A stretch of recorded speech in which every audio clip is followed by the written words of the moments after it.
Summer State University, soaring high with excellence, seat of innovation, we'll build and serve the nation.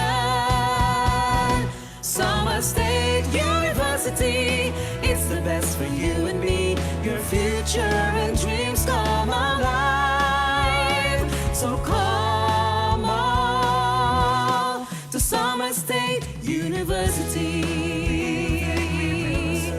Summer State University. So come on to Summer State University.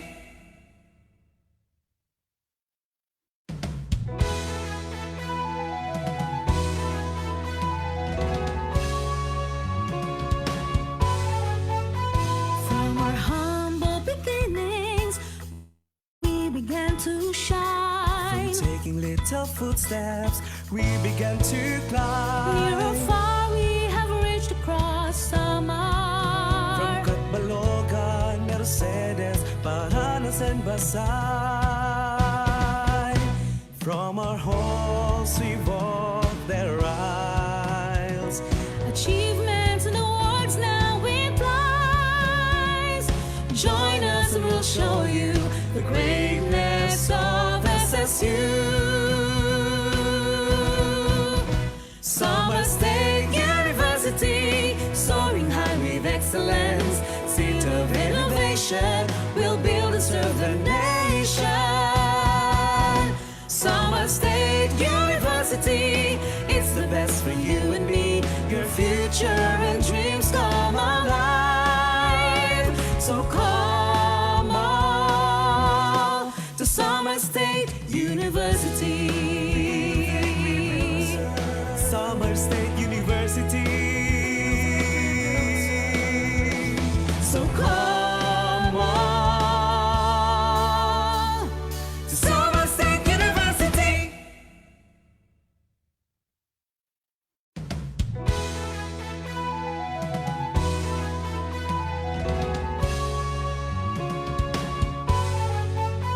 From our humble beginnings, we began to shine. From taking little footsteps, we began to climb. Near or far, we have reached across summer. From Abellanosa, Mercedes, Paranas and Basay.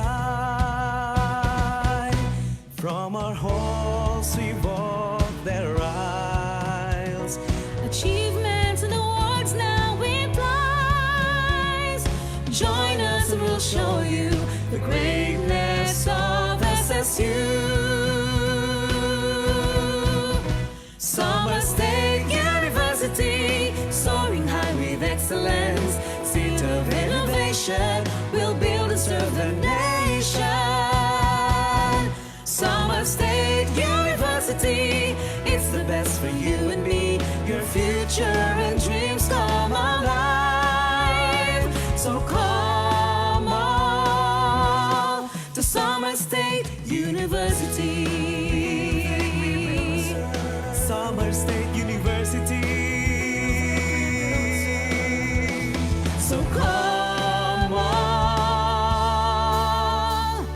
to Summer State University.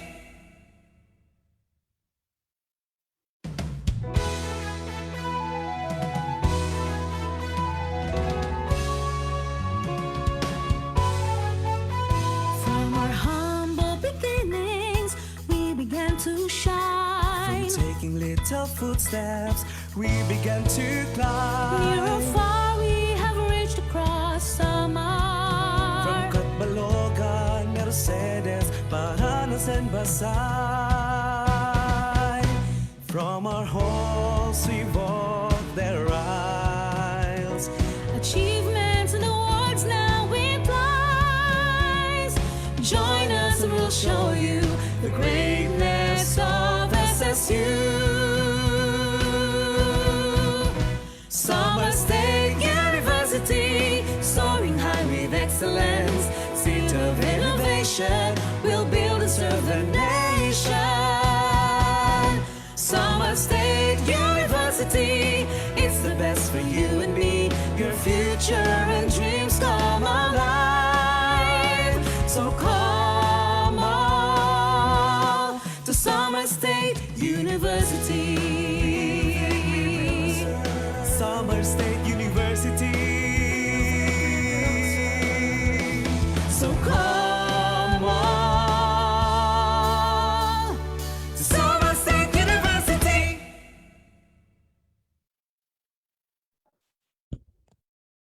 Good morning, ladies and gentlemen. I'm so excited with today's event because, as usual, we are joined by participants from different parts of the country and beyond.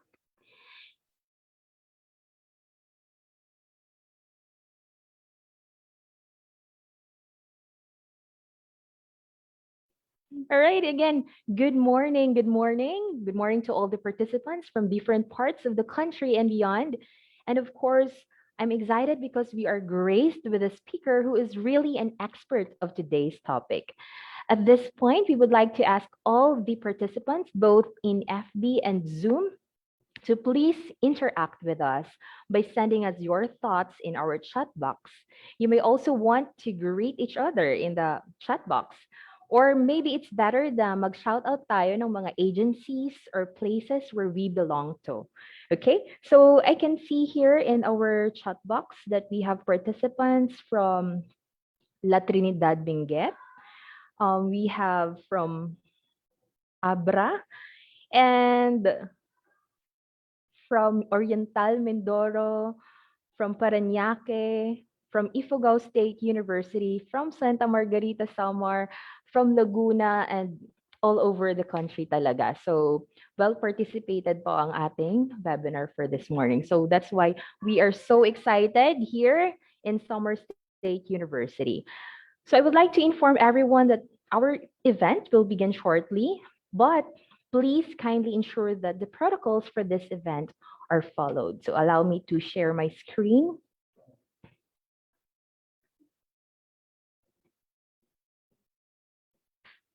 Okay, so today's virtual activity is going to be amazing as long as everyone follows these simple rules. Rule number 1, please turn off your camera and microphone if not needed. Rule number 2, every Zoom participant's name must be in the following format: family name, first name, and middle initial. For example, Santos 1A.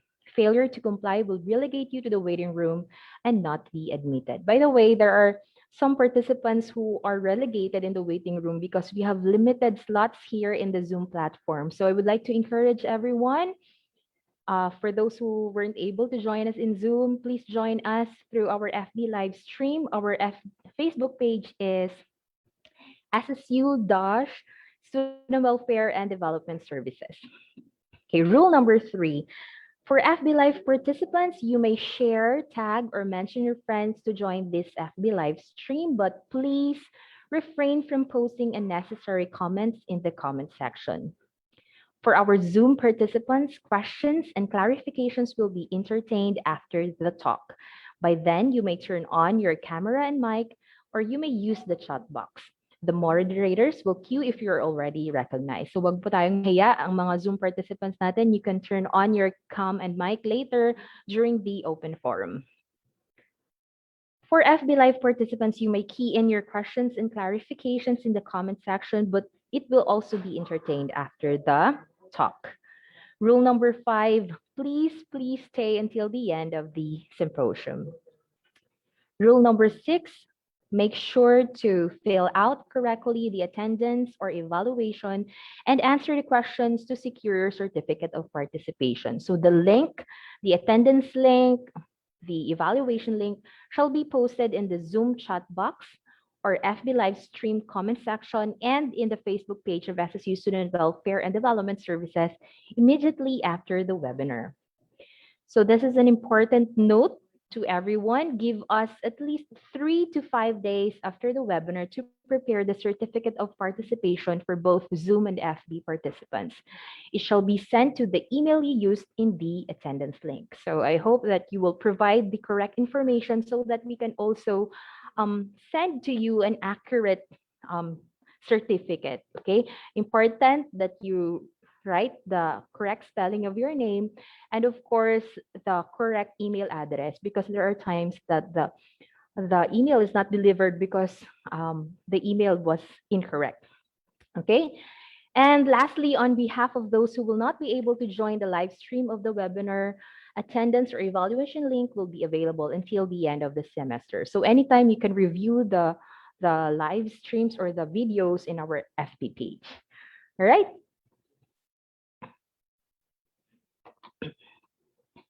So once again, we hope everything is set in your virtual rooms as we start the day by acknowledging our Father Almighty for orchestrating this event through a prayer to be followed by the singing of the Philippine National Anthem and SSU hymn.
We're currently experiencing some technical glitches here, so wait for a while.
When I am down and all my songs so weary, when troubles come and my heart burden be, and I am still and wait here in the silence until you come.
There is no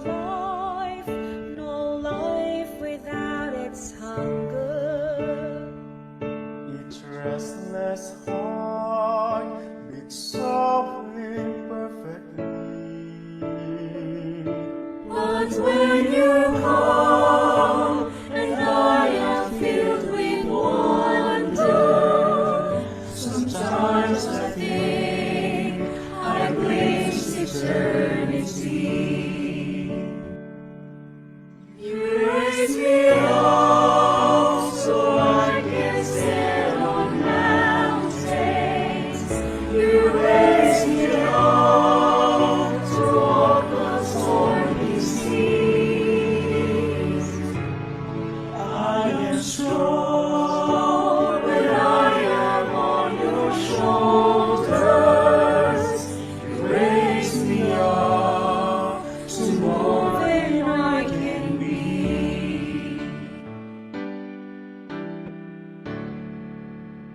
You raise me up so I can stand on mountains. You raise me up to walk on stormy seas. I am strong when I am on your shoulders. You raise me up to more than I can be.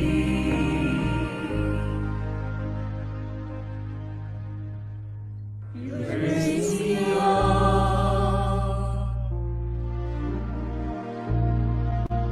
to more than I can be.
Mga kababayan, ang pambansang awit ng Pilipinas.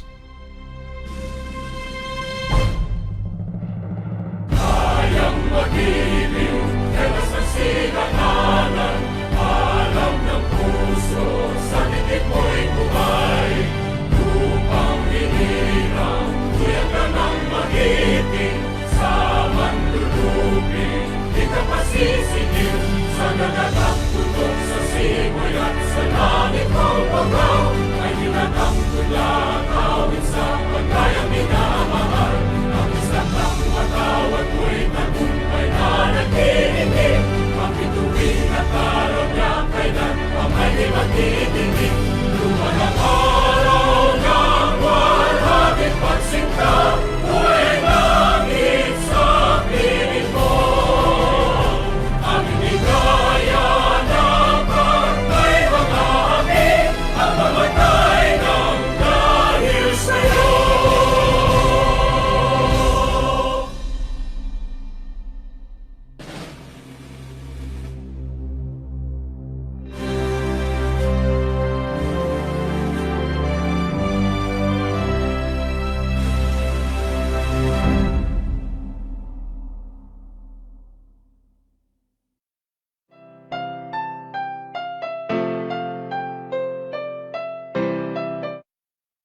Ever wonder why people living with mental illness suffer in silence? It is because mental health is rarely discussed in the Philippines, and the stigma surrounding suicide and depression makes it difficult for many people to seek help. Department of Health, World Health Organization, and mental health professionals call for every Filipino to be more involved in the discussion around mental health.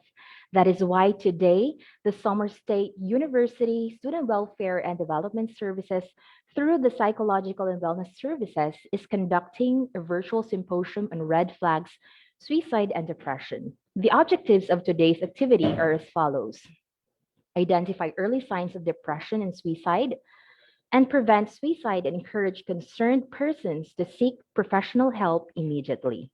If you or someone you know may be experiencing feelings of sadness, don't hesitate to talk about it. The first step to healing begins at home in an environment that encourages open conversation and seeking advice from medical professionals. We should know that even if suicide and depression is a public health issue because it is one of the leading causes of death, especially among early adults, still it is preventable, and altogether we can do something about it.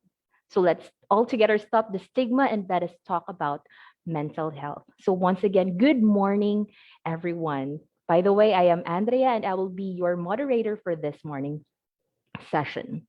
So I would like to acknowledge everyone who is with us in this virtual activity. Together with us is our resource speaker, the founder of Kauban, and a faculty member in University of San Carlos Psychology Department, Dr. Sherryl Abellanosa. Of course, our Vice President of Student Affairs and Services, Engineer Maria Lourdes Piamante. Our Director of the Student Welfare and Development Services, we have Dr. May Canyal. The Student Welfare and Development Services staff. We have here the Head of Career and Placement Services, Ma'am Christina Abalos. We have here the Guidance Activity Facilitator, Mr. Glenn Donadillo, and OSA staff, Mr. Jacob. Yes, Mr. Jacob, nakalimutan yung surname. All right, and of course, our dear participants from all over the country and beyond. So again, welcome to the virtual symposium on red flags and suicide and depression. So right now, we got a huge number of participants virtually. Jump-packed po tayo dito ngayon sa Zoom, full 100 participants. And in the FB live stream, we have 144 participants on board. So I think all of us here are already ready to hear from our guest speakers. So this time, without further ado, let's get to know our research speaker.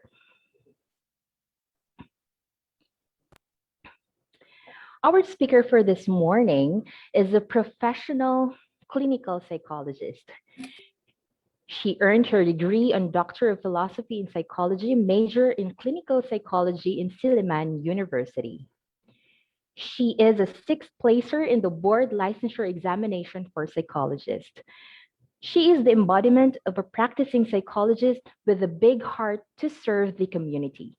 She founded Kauban, a mental health support group, and she was the proponent of the University of San Carlos mental health online support for COVID-19 crisis. She also served as the co-chair of the Psychological Association of the Philippines Counseling Psychology Division from 2018 to 2020. Currently, she is a faculty member of the University of San Carlos Psychology Department, and she is a trained CT-RT practitioner. Ladies and gentlemen, it's my pleasure to introduce to you Dr. Sherryl Muli Abellanosa, a registered psychologist. A virtual applause. Hello. Hello, good morning. Maupay na agaha inyo na tanan. Tama ba, Ma'am Andrea? Yes po, that's right. Maupay nga agaw liwat po. Okay. Greetings to everybody who's watching us now, especially those who are here in our Zoom room. Hello. So we are full packed. Also to those who are watching us in Facebook Live, maayong buntag, no? There are people who are coming from Cebu. Magandang umaga sa mga non-Cebuano, non-Bisaya, non-Varay speaking participants. So welcome everyone, and I just like to say that I am really honored to be here. Ma'am Andrea, thank you for inviting me, and to the administration of Somerset University, salamat po for having me here. For this morning, I will be talking about the red flags, no, of suicide and depression. Let me share my screen. I also would like to extend the greetings, no, to my kauban, mga kasamahan ko sa San Carlos, and of course my colleagues, the early bird scuba diving, no.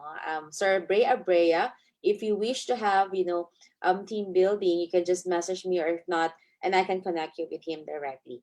Okay, so for today, as I've said, the topic is about red flags of suicide and depression. Okay, before I proceed, no, and start with my discussion, I would want to present to you, Kauban, and the other hotline wherein you can get in touch with, because we will be talking about some sensitive issues, some sensitive topics and matters that might trigger us, no, and might elicit some strong negative emotion. So I would like to introduce to you, Kauban. This is a mental health support group for people manifesting symptoms of depression, anxiety, and suicide ideation. We have it here in the University of San Carlos, and this is open to public, and our services is for free. So we provide psychoeducation through free seminars and mental health on mental health and group processing. So feel free to contact us anytime, no? And also this one, this is, let me just go back first. This is our contact numbers. Now we have Globe and Smart, and we also have Facebook page and Facebook group.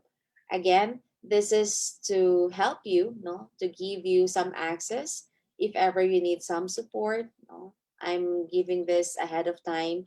If ever there are triggers, no, we'll be talking about depression and suicide. We will be talking some matters that might trigger you. You may contact Kauban. If not, we also have the hotline of DOH. Recently, they launched this hotline, and they are available from 8 o'clock to 5 p.m. And again, this is for free. No, you can message them, and personnel and staff of DOH are there also to support you. So kindly take note of this different support hotlines, so you will be able to get in touch with them if need be. Okay. So stand up against the stigma, understanding the mechanics of suicide and depression. And I think you have heard all of this. You have known about the saying that there's no health without mental health. All right. Now let me start with this. No, nagmahal. Now I want us all to type in the comment section, no, what you can say about this. Everybody ba naka-experience na magmahal? Can I have a thumbs up, please? Or maybe you can comment also in the Facebook chat, in the Facebook, if you have experienced no loving people. So si Mom Andrea gave me a heart reaction. How about the rest? Have you experienced loving? No? Have you ever fell in love? Okay? Tingnan natin ang reaction dito sa Zoom meeting natin. Okay, there are some people giving some thumbs up, no? Some people saying yes. All right? So everybody siguro in one way or another have experienced falling in love. How about nasaktan? Ayan. Sino naman ang naka-experience ng nasaktan na? Okay. All right. Di ba nag-hands up din si Ma'am Andrea. She was saying, yes, I once have loved, and then I also experienced the pain, no, of loving. So there was a time when this meme, or this parabang fun phrases have been trending in Facebook. So nagmahal, nasaktan? Can you tell me what happened next? And you can comment that in the chat box and I can just read it from here, no? What happened? Nagmahal ka? Nasaktan ka? And then what happened after? Sige nga. Nagpagupit. Okay, tama naman. Nag-move on. Nagsamyapsal, di ba, kumain. O sabi naman ng isa, natuto. Gumawa ng thesis, o mas mabuti pa, di ba? Meron ka pang napulot. Natapos mo yung thesis mo. Nagpakulay ng buhok, parang nakaka-relate ako doon. Nag-PhD, wow naman. Wow, nagmahal ulit, o di ba? Hindi naman siya nasaktan ng sobra at nagmahal siya ulit. Okay, nag-SSC. Anong ibig sabihin ng SSC? Alright. And then somebody mentioned here, no? Sorry, I cannot look at the comment in Facebook. Maybe some of you can also see what is written in there. Student Supreme Council po for SSC. Wow, o diba? Yung iba na-depressed, yung iba daw nag-suicide, yung iba naman nag-psych. Okay, diba? So, as you were saying here in this chat, no, some of you really have a healthy way of coping, no? Nagpakulay ng buhok, nagpaganda, naging productive, tinapos yung thesis. Yung iba naman, not so healthy because they turned into succumbing to depression, no? And some of you have said, yung iba nag-suicide. So let me see, no? Teka muna, hindi ko na siya makita. Yan. Ayun, so tama si ma'am. Nagmahal, nasaktan, na-depressed, diba? So for this morning, we will be talking about first, no, the telltale signs of people with depression.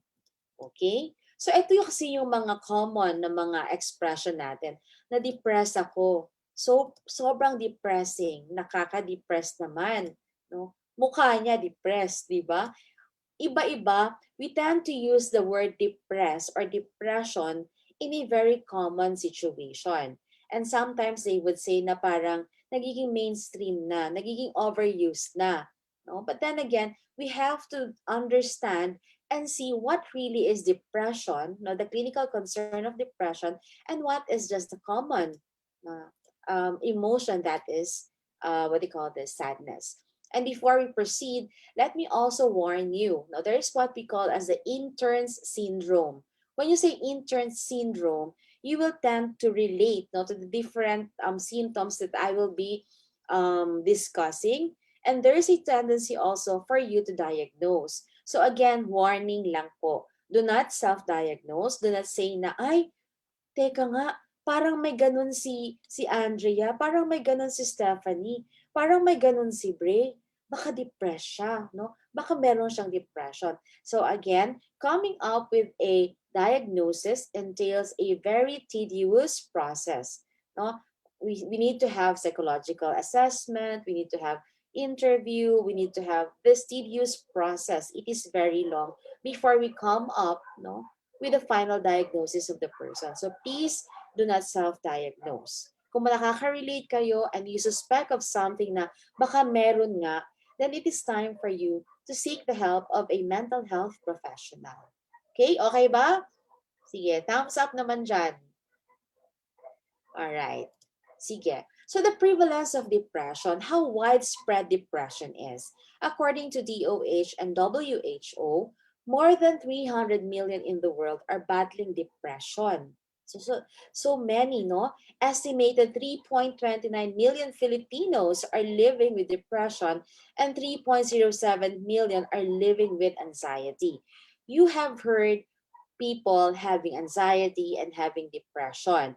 Now, this is very common because the most common comorbidity of depression is anxiety, and that is vice versa.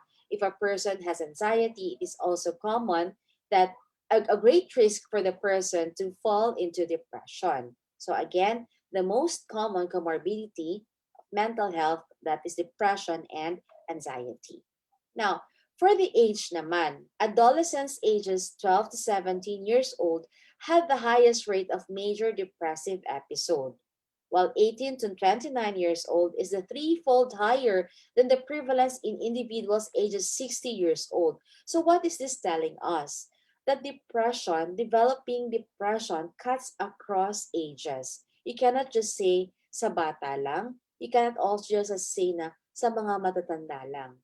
And also, between gender, females experience 1.5 to 3-fold higher rates than males beginning in early adolescence. So, in this information, you might wonder, bakit sa adolescents? Bakit sa mga teenagers? Now, it is also in the study, no, that teenagers are considered as the storm and stress stage in our life. Why so? Because this is the time where human beings would experience a lot of pressure because they are living, no, the stage of childhood, and slowly, no, adopting the role of adult. And not only that, not only the role changes, but also there are many physical changes that happen in our body. So in that case, there are also hormonal changes, no? And you can just imagine that teenagers might experience this for girls, no? Um, for a very from a very carefree little girl, she would eventually transform into a lady. And so therefore, there are many different expectations coming from society, like dapat mahinhin ka na, dapat maingat ka na, dapat hindi ka na naghuhubad sa labas, no? And you have to take on a very feminine role because that is what the society dictates. And all this societal expectation, familial expectation, will also cause a lot of different pressure to an individual. So that is why among the different age levels, age range, ang adolescents and teenagers ang pinaka-highest, no, in terms of falling into depression and anxiety. And even the suicide case is highest also in this age range. All right. Now this one, depressed and sadness. As I've said, no, in the common expression of depression, we always equate, no, the emotion of sadness into depress or depression. But then again, we have to know that depression and sadness is not the same.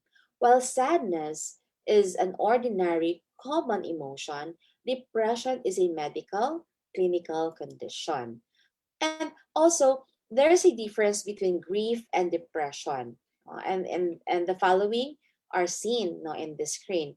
You say in grief, painful feelings come in wave, often intermixed with positive memories of the deceased. No? Pag naaalala natin yung mga taong pumanaw, no, mga mahal natin sa buhay na pumanaw, we experience these bouts of negative emotions and sadness that is too severe for us to get on in a day. While in depression, it is a mood or there is the loss of interest in pleasure that are decreased for most of 2 weeks every day or nearly every day.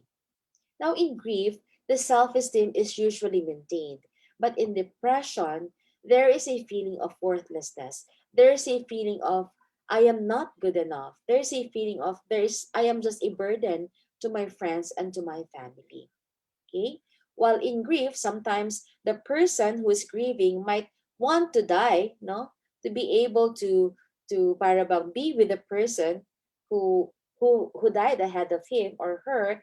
But in depression, the thoughts are focused on ending one's life due to feeling worthless or undeserving of living or being unable to cope with the pain of depression. The common language of a person with depression would say,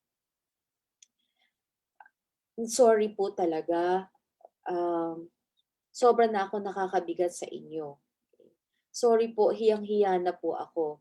No, the feeling of burdensomeness. That's why one of the manifestation of depression is isolation. The person would tend to isolate herself because he or she would feel that she is just giving burden to the people surrounding him. Okay? But in a way, there's a truth, no? In that emotion or in that feeling, because the people, the support group, the friends and family who are dealing with a person with depression might also really feel the burden because it is so difficult. That's why one of the results, no, of having a friend with depression is the tarnishing of relationship, the severing of relationship, no, in worst case scenario. These are the range of depression. Again, you have sadness, which is an ordinary and common emotion, and then grief or bereavement, which can also mimic depression. But then again, science would say that a person who has depression and is experiencing grief will have more difficulty in her recovery. Now, depression is an illness. It is a medical condition, and we have to know that, no, and be aware of that so that we will be able to get help, and we will be able to help as well, no, the people and friends whom we know are experiencing depression. Okay? So what really is depression? Depression or major depressive disorder, or this is also called as unipolar. No, unipolar disorder. Bipolar is much common, no? While depression, there's only one emotion that is prevalent, and that is the low mood, the sadness, the severe negativity, no? So depression or major depressive disorder is a common serious medical illness that negatively affects how you think, the way you feel, and how you act. So these three dimensions of mental health, the thinking, the feeling, and the behavior, are very much affected when a person has depression. So again, depression is a mental state that affects feelings, no? The emotions, the pagbati, no? Yung pakiramdam natin, and then the actions, the way we behave. One of the hallmark of distinguishing whether a person is experiencing clinical depression is the marked change in her or his behavior. Para bang the moment that you're able to ask, bakit, bakit ngayon she is very much irritable? She is so para bang troublesome. Parang you cannot talk to her na lang, nagagalit palagi. Okay? If, for example, you have known this person as the jolly person, the very talkative person, the very happy-go-lucky person, and then all of a sudden there is a change, marked change in her behavior, then you can suspect that baka no, baka something is going on with her, baka she's experiencing some mental health distress. Okay, we have to be mindful of how we react, no, to a person who suddenly have changes, no, in their behavior. Kasi sometimes our default reaction would be, ay, napaka-toxic naman. Ay, wag nga natin kaibiganin. Ay, iwan nga natin. Ano ba yan? Drama na lang ng drama. Sobrang bigat naman dalin. No? These are the common reactions of people, no, um, dealing with a person who have depression, but unknown to them, no? Unknown to the person who has depression and unknown to the environment. That's why we have to be very mindful of this. Okay. Now, to be diagnosed with depression, the symptoms must be present continuously for at least 2 weeks. So, very important ang duration. Kung halimbawa, ngayon mo lang na-experience for 2 days, no? For 2 days, you're not able to eat, you're not able to sleep, and you kept on crying, then you cannot say na may depression ka because the duration also matters. So, again, 2 weeks every day or nearly every day, 5 of the symptoms have to be present. And what are these? Okay, so this is taken from DSM-5 or the diagnostic criteria for major depression. Okay. 5 or more of 9 symptoms. So there are 9 symptoms written in DSM-5. But then again, out of these 9 symptoms, we only need 5. But out of these 5, these 2 have to be included. First is the depressed mood. Second is the loss of interest or pleasure. That's why I was saying there is a marked change in her behavior. When used to be, the person was so happy-go-lucky. The person always want to be, no, in group. The person would always want to go around mall around, just, do some window shopping and so on, and just be with friends, party and everything. And then all of a sudden, the very things that she used to enjoy doing, has no effect on her anymore. She doesn't want to do that anymore. Okay. And then there's this depressed mood. Again, these have to be present among the 5 other symptoms that are the requirement of being diagnosed with depression. So these are the warning signs of depression that you should not ignore. Again, the red flags of depression. First, you have depressed mood. Now, if you can see, I placed there na the title is subjective or objective. Why so? No? Depressed mood may be manifested like yun kanina yung sinabi natin na napaka-depressed naman ng mukha niya because we can observe it. No? That is observable. That is objective depressed mood because you can see, no? Very low ang shoulder, and then teary-eyed, tapos parang lack of luster yung mata, no? Hindi siya nag-sparkle yung mata. Tapos very very sad yung face. Kahit may mga happy events, happy things that are happening surrounding the person, hindi pa rin, no? Hindi pa rin siya tumatawa. Kahit halimbawang, wow, pumasa siya sa exam. Wow, flat one siya sa subject. Wala, no? Walang happiness. There's no happiness at all. And this is what we call the objective depressed mood. But the most challenging is the subjective depressed mood. This is when the person who's experiencing depression is the only person who knows that she is shattered inside, that there's happening inside her, that anytime she is teary, anytime she can tear up. Okay? And this is the one that is mostly misinterpreted by the society. That is why depression is the most misunderstood mental disorder because this can be masked. Pwedeng masaya siya tingnan. Mag-lipstick lang siya, mag-smile lang siya, akala ng tao okay na siya. Okay? So again, if you feel sad, despairing, teary, or empty every day for more than 2 weeks, and it is interfering with other aspects of your life, it may be clinical depression. What do you mean by interfering with other aspects in your life? Halimbawa, hindi ka na nagpe-perform. If you are a student, used to be okay yung performance mo in class, tapos all of a sudden, you're not performing anymore. All of a sudden, nag-a-absent ka na palagi. All of a sudden, hindi mo na maintindihan yung mga lessons in class. Okay? So this is one. No? One criteria is depressed mood, again, subjective or objective. Next is the anhedonia, or the loss of interest in pleasurable activities. So I have explained this kanina, no? Yung mga bagay-bagay na used to be nakakasaya sa'yo, used to be you're okay doing, all of a sudden wala na. Ayaw mo nang gawin. Okay? Next, you have weight changes. So it's either the person gains weight or lose weight. Now, it is funny when you comment, for example, to a person na, oh, you said you're having a problem, ba't ka tumaba? Okay, ang taba mo naman, yan ba yung problema? Okay, sometimes we give this very insensitive comments, no? Ang taba mo, yan ba yung problema? Eh, ang lusog-lusog mo nga. Okay, this type of comments we have to really not say, no? We have to stop ourselves from saying, no matter how close you are to a person, because, this kind of comment will even add up to the negative feeling that the person has. Okay, so depression will either let the person eat a lot or not eat at all. So in which case, the person will also lose weight.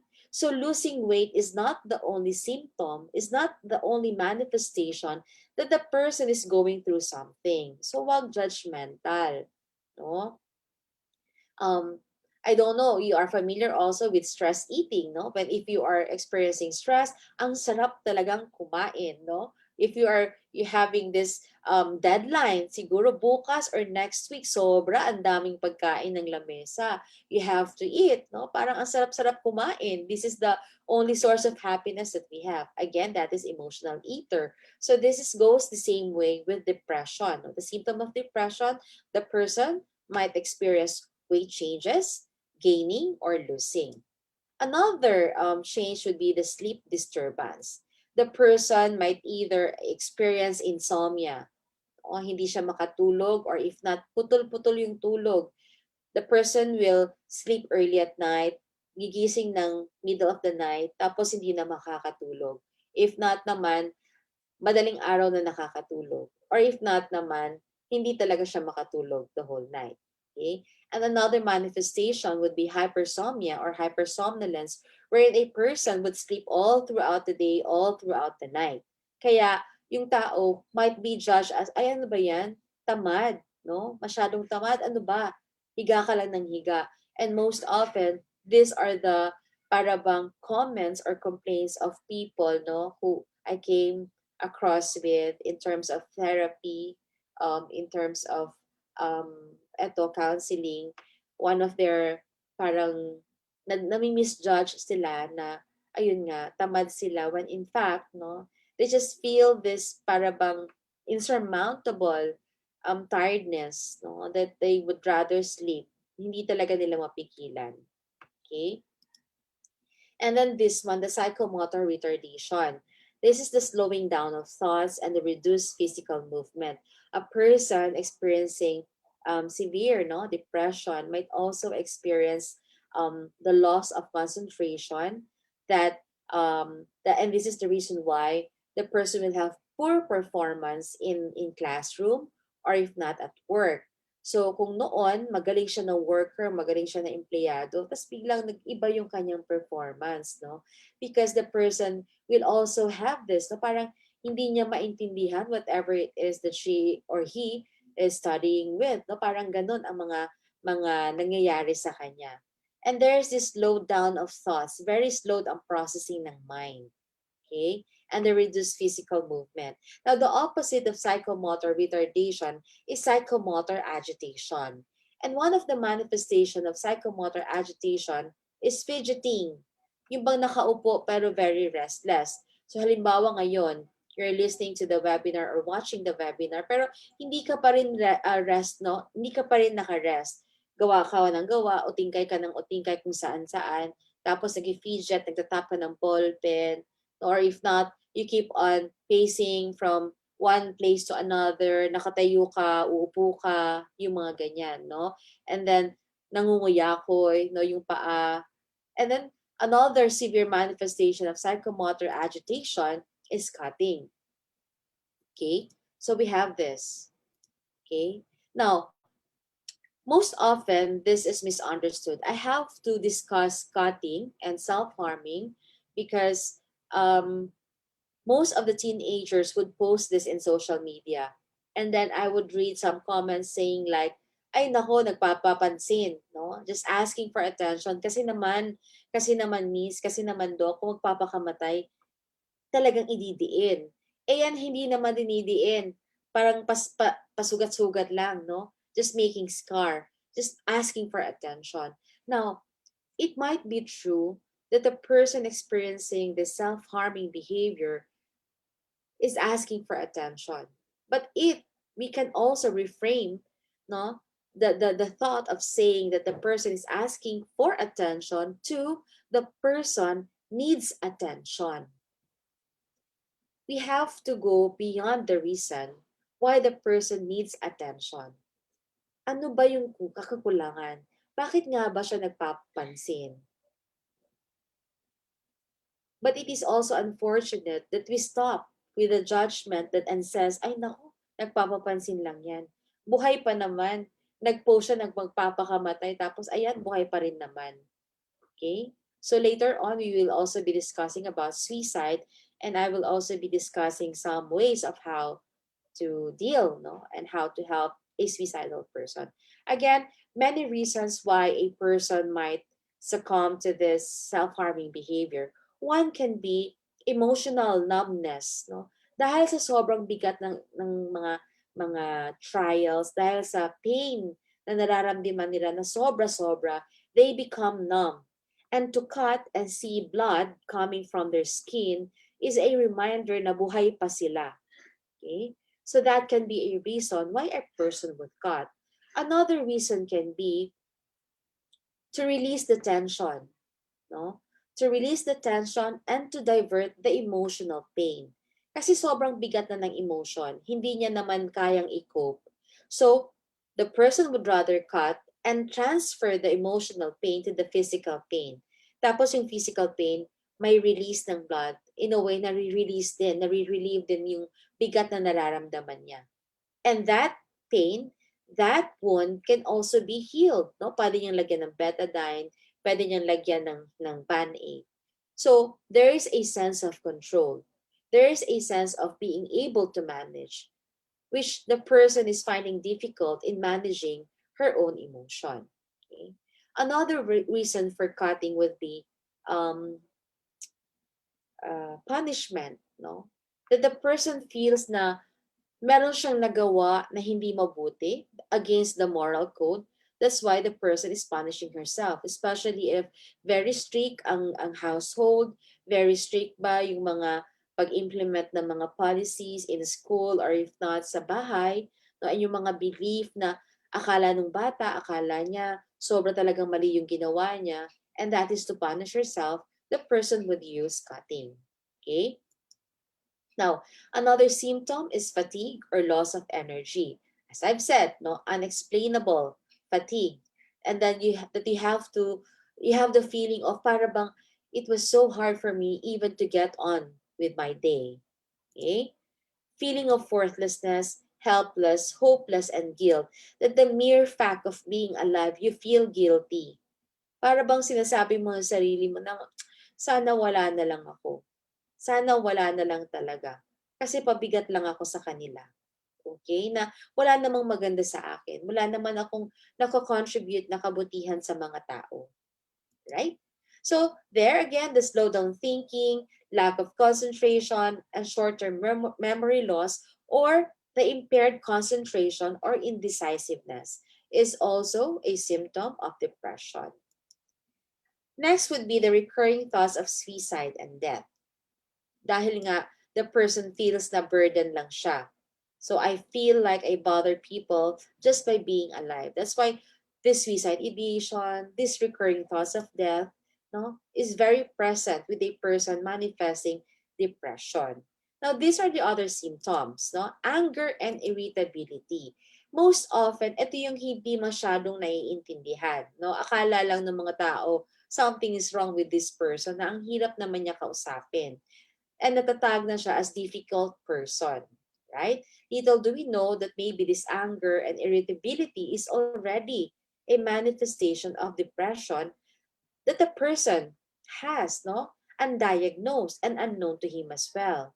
Okay? Another is reckless behavior. Kung halimbawa nakita niyo, bakit all of a sudden hindi na siya careful, no? Tumatawid lang siya ng daan kahit may mga sasakyan. And inom siya ng inom. For example, umiinom siya ng alcoholic drinks. Kung noon, isang baso lang or isang bottle lang, ngayon, isang ano na. Sabihin ko sana isang drum, no? Or isang case na. Again, this falls under the marked change in the behavior. So if you have observed na parang iba na talaga ang nangyayari, meron ng napakalaking changes sa kanyang behavior, then maybe it's time for the person to seek, no, professional help. Alright, depression is not a sign of personal weakness. Marami din siguro misconception na naririnig natin telling the person magsimba ka kasi hindi ka nagsisimba, hindi ka nagpe-pray. Ayan, irehes ka. Kaya ayan nangyayari sa'yo. Okay? Something that can be simply willed or wished away. A lot of people would say, snap out of it. Pwede ba? Pigilan mo na yung drama-drama mo. Alika na, lumabas na tayo. Again, yes, we have the good intention of helping the person, of trying to take the person off from that depressed mood, but then this will have a more negative effect to the person because we have to know that the person was also trying. It's just that depression is too para bang paralyzing, no, her system na she cannot able to move, she cannot able to feel happiness, no. And this is not the inability to cope. Hindi ka talaga natuto. Para bang there's also a question, no, is it possible ba daw or na ang mga psychologists, ang mga counselors, ang mga mental health professionals, bakit naman na hindi sila pwedeng mag-depression? Pwede kasi tao din sila, no? Again, this is a clinical concern. So we are also human beings. So again, we are also susceptible to mental illnesses or mental health distress. And then depression is not asking for attention. Rather, the person must be needing the attention. Okay? And then another question would come to us, no? Ano nga ba ang cause ng depression? What causes depression? Again, there's no one thing that causes depression. There's no blanket, no, cause of depression that you can say if this is present, it is automatically guaranteed that the person will develop depression. It is an interplay of the different factors. You have the biological factors, the psychological factors, and the social cultural influences. So when you say biological, the person already has genetic predisposition. Maybe somebody in the family has that already. The mother, the father, the lolo, the lola, the cousin. Okay, that's why I said that diagnosing a person is not that easy because you have to do a lot of investigation. So you have to ask the person, is somebody in the family has this? No, there's an intake interview, and part of which is the psychiatric history of the person. So if the answer is yes, then there is a genetic predisposition. Meaning to say there is check one risk for the person that might be able to develop depression. And then changes in the brain chemistry is the most common explanation of depression. You might hear people would say there is a imbalances or there are imbalances in the brain chemicals such as serotonin level na very low. That's why a person might have depression. And then the very organic cause, that is brain damage due to stress and other factors. That is just one aspect. Another aspect is the psychological influences. Again, this is the negative explanatory style, the learned helplessness, the gender differences, and where um, have all this came from.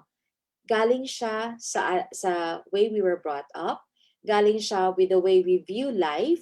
Are we the type of person who view life positively? Are we the type of person who are negative thinkers?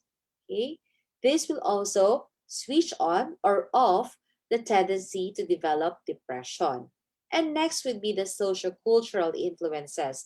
Again, part of the person's history. Does the person or did the person experience trauma in childhood? Did the person experience any abuse in her life? Did the person experience breakup? And what are the cultural expectations and the depression evoke responses? Very important, no? The depression evoke responses, as I have been saying kanina, if a person has depression, yung mga reaction ng tao surrounding her or him, no? Supportive ba sila or unsupportive? Most often in the different cases that I have dealt with, no, that I have in therapy session, the most common trigger are the support system. No? Yung family. They deny the experience or the presence of depression. Na para bang arte mo lang yan, okay? Nasa isip mo lang, right? And this, again, as I was saying, a person or the people who might have this comment really has naman the pure intention. No? They have the pure intention of helping the person na para sa kanila dapat okay ka. But then again, we need to know that sensitivity, with our words, sensitivity with how we deal with them, will really help in their recovery. And the moment that you discount the person's situation, then lalo pang magsisevere yung manifestation. Okay? So, hindi siya ganun kadali. And that's why it is so hard also to help, no? If a person is being surrounded with unsupported or na environment. Depression is a disease with biological basis that has psychological and social implications. It is not a weakness that someone has to get over or that we have a say in. These are the 4 steps to understand and get help for depression. Understand that depression is a real illness. Yun ang pinaka-importante. Because if there's no acknowledgement na sakit talaga siya, then we cannot find any cure. We cannot find any help.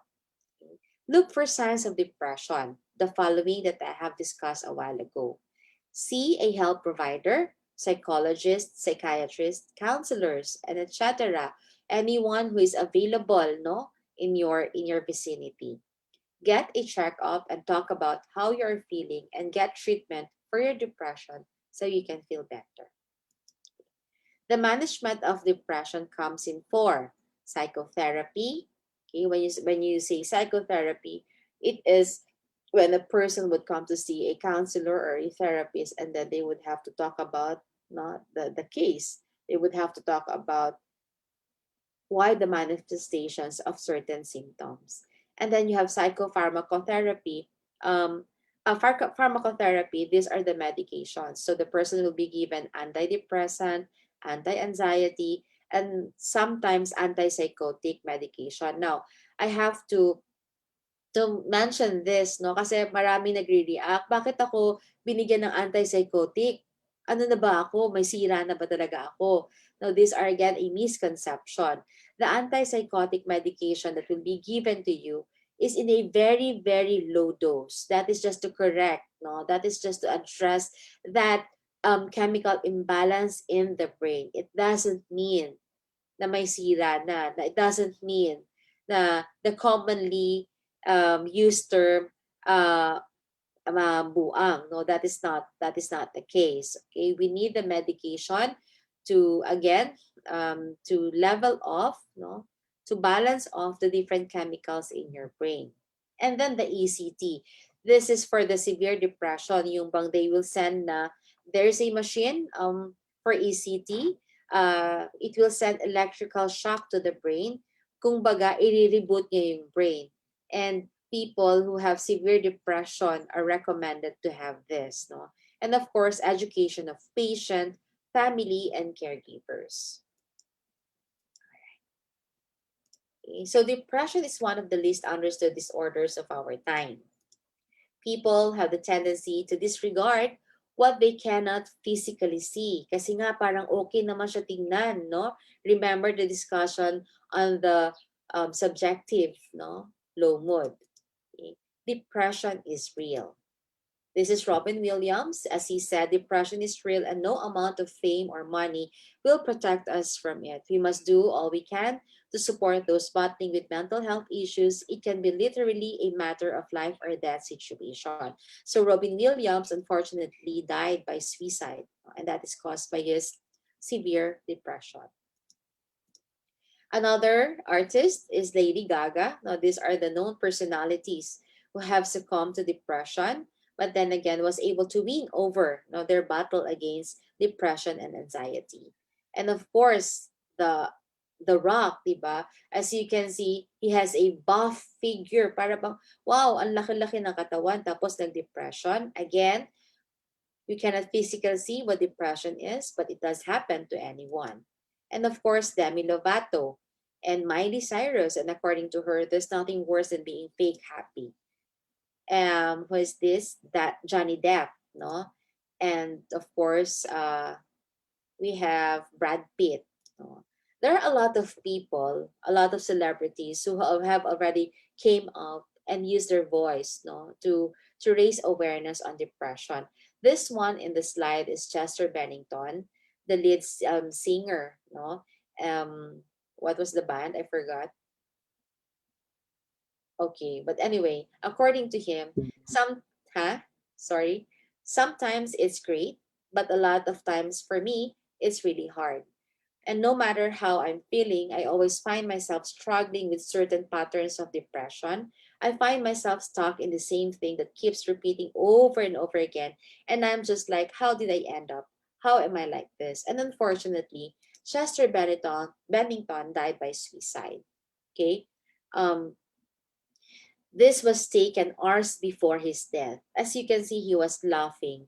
He was playing board games with his family. And that is the reason why we say that depression has no face. You cannot really tell if a person is experiencing such. And because of this reality of depression, there is a call for us, a strong call for us to be sensitive in the way we deal with other people. Okay? Because we do not know, no, the story behind the face. We do not know what the person is going through. There might be a lot of behavior that might irritate us, and that is normal. But at all times, remind yourself with all this misbehavior, with all these irritating behaviors the person possesses, there is a story behind it. And if I were to help this person, I should know that this is just the superficial manifestation of what is really going on inside this person. Heath Ledger is also one. Gwyneth Paltrow also succumbed to depression. And of course, Cara Delevingne, very sikat na mga model, no? According to her, I suffer from depression and was a model during a particularly rough patch of self-hatred. Several family members have also depression. That's why her risk, her predisposition is so high in developing the same. It is very important for us to trace our family tree, no? Because if somebody in the family has that, then at least we know that we need to be very careful. We know we know that we need to manage our stresses before it turns into chronic stress, if not depression or anxiety. So a person with depression would feel alone, that there's nothing to love about themselves, and they sometimes think they want to disappear, but in reality, all they really want is to be found. Okay? Can one get depression with no reason at all? What do you think so? You can comment your answer. If not, chat your answer. Can one get depression with no reason at all? All right.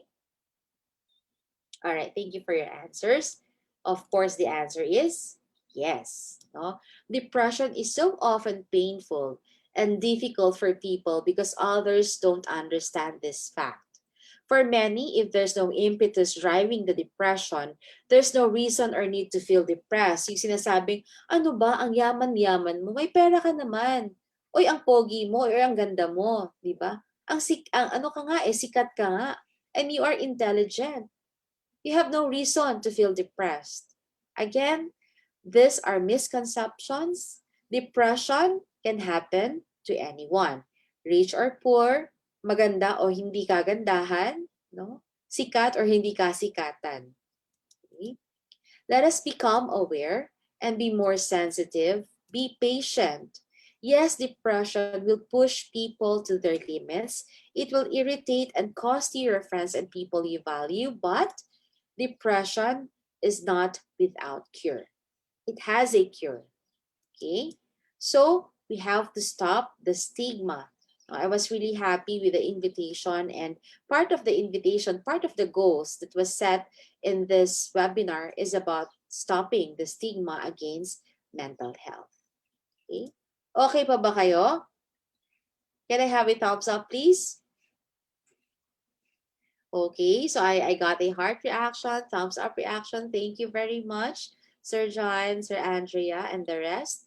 I will just give you, I made an acronym, no? Ito siyang wash it clean para it would be easy for us to really detect, no, the red flags of depression. So again, remember, wash it clean. Anong ibig sabihin ng wash it clean? So you have W for worthlessness, A, agitation and restlessness, S for suicide ideation, H for hopelessness and sadness, and I for isolation, T, tearfulness or frequent crying, C, concentration, disturbance, L for loss of motivation and interest in usual activities, letter E for energy depletion, A for aches and body pains, no? Sometimes we have the somatic manifestation na masakit ang ulo, masakit ang tiyan, masakit ang dibdib, masakit lahat. Okay? And then N, non-performance in school. So yon, may changes na yung kanyang performance, may changes na sa kanyang mga functionality. Again, wash it clean. Okay? And of course, depression kills. That is a sad reality. 60% of those who succumb to suicide have depression, but not all, no? Later on, we will discuss about that. Okay, so this is fast about suicide. Maybe before we continue about the suicide topic, we can have a 2-minute break. Okay lang ba, Ma'am Andrea? Sure po, ma'am. Sige, mag 2-minute break muna tayo para ma-absorb natin kung ano man yung mga narinig natin, no, about sa depression. Or if not, you can also have a CR break. Mag-ano muna, you can go to the bathroom, no, for 2 minutes. It's 10:24. We'll come back at 10:26. Okay?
Okay, so while having the break, pwede siguro kayong mag-chat ng whatever insights or comments na meron kayo. We still have 1 minute, no?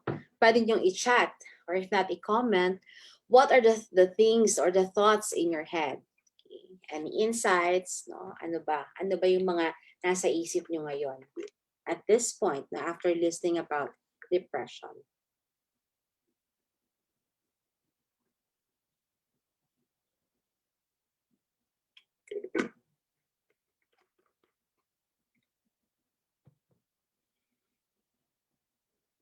Okay, sige. Yung question, yes. Later we can answer that. All right? All right. Sige. So it's already 10:26. 2 minutes is up. So let's go back to our discussion, no, on suicide. All right. Wait lang ha. Ba't ayaw niyong malis?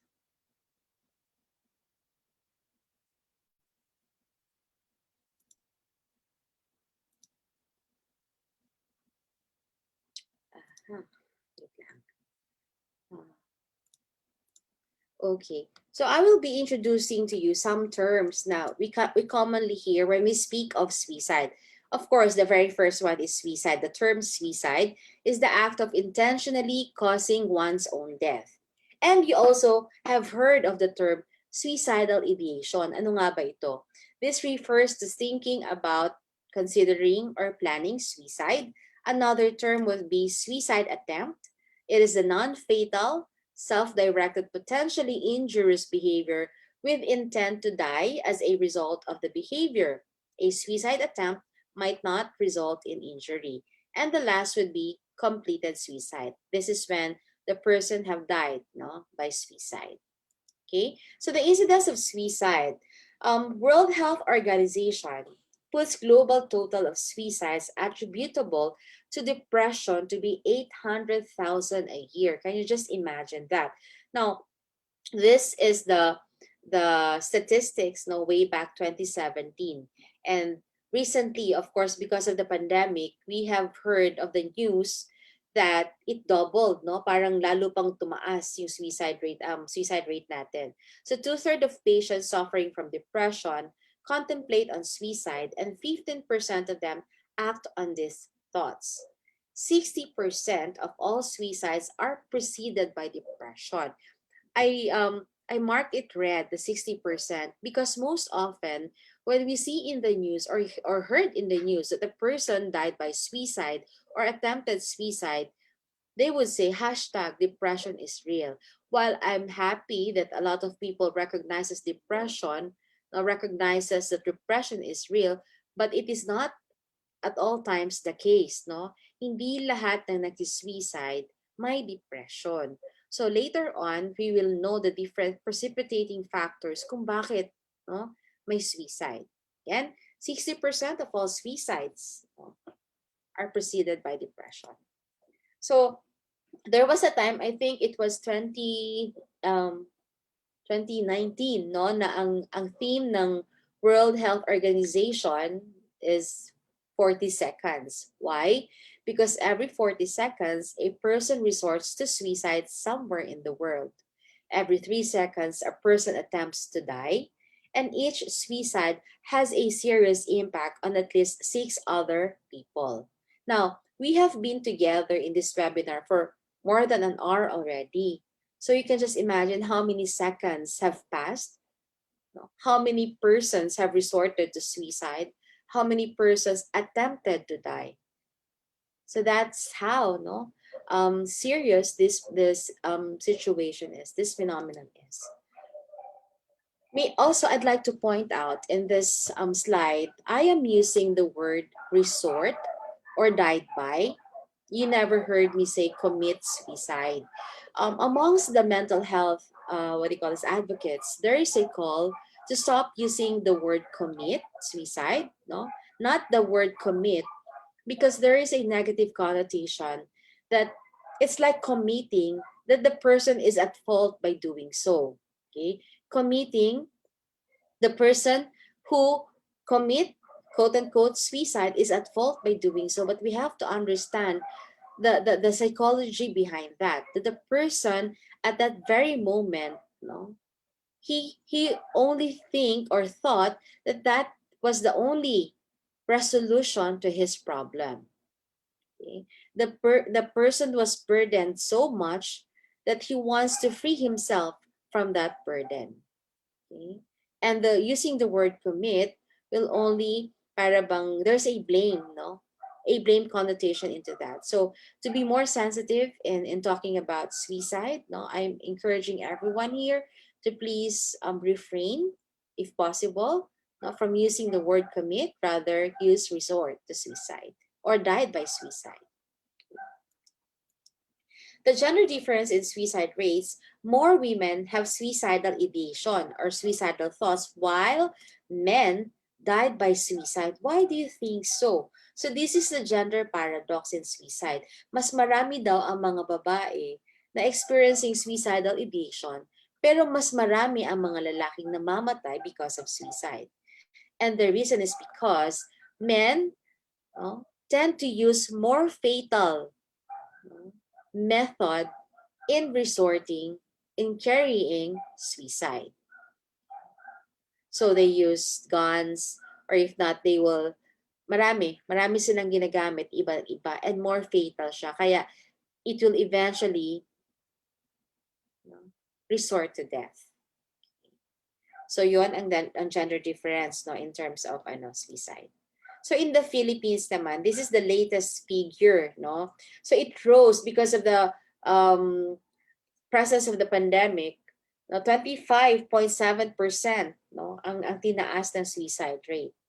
And some 3,529 cases of intentional self-harm were recorded in 2020, which was higher than 2,808 lang ang na-record noong 2019. So the trend is really uphill, no? It's going up. It's going up. WHO also made mention that the next pandemic would be the mental health crisis.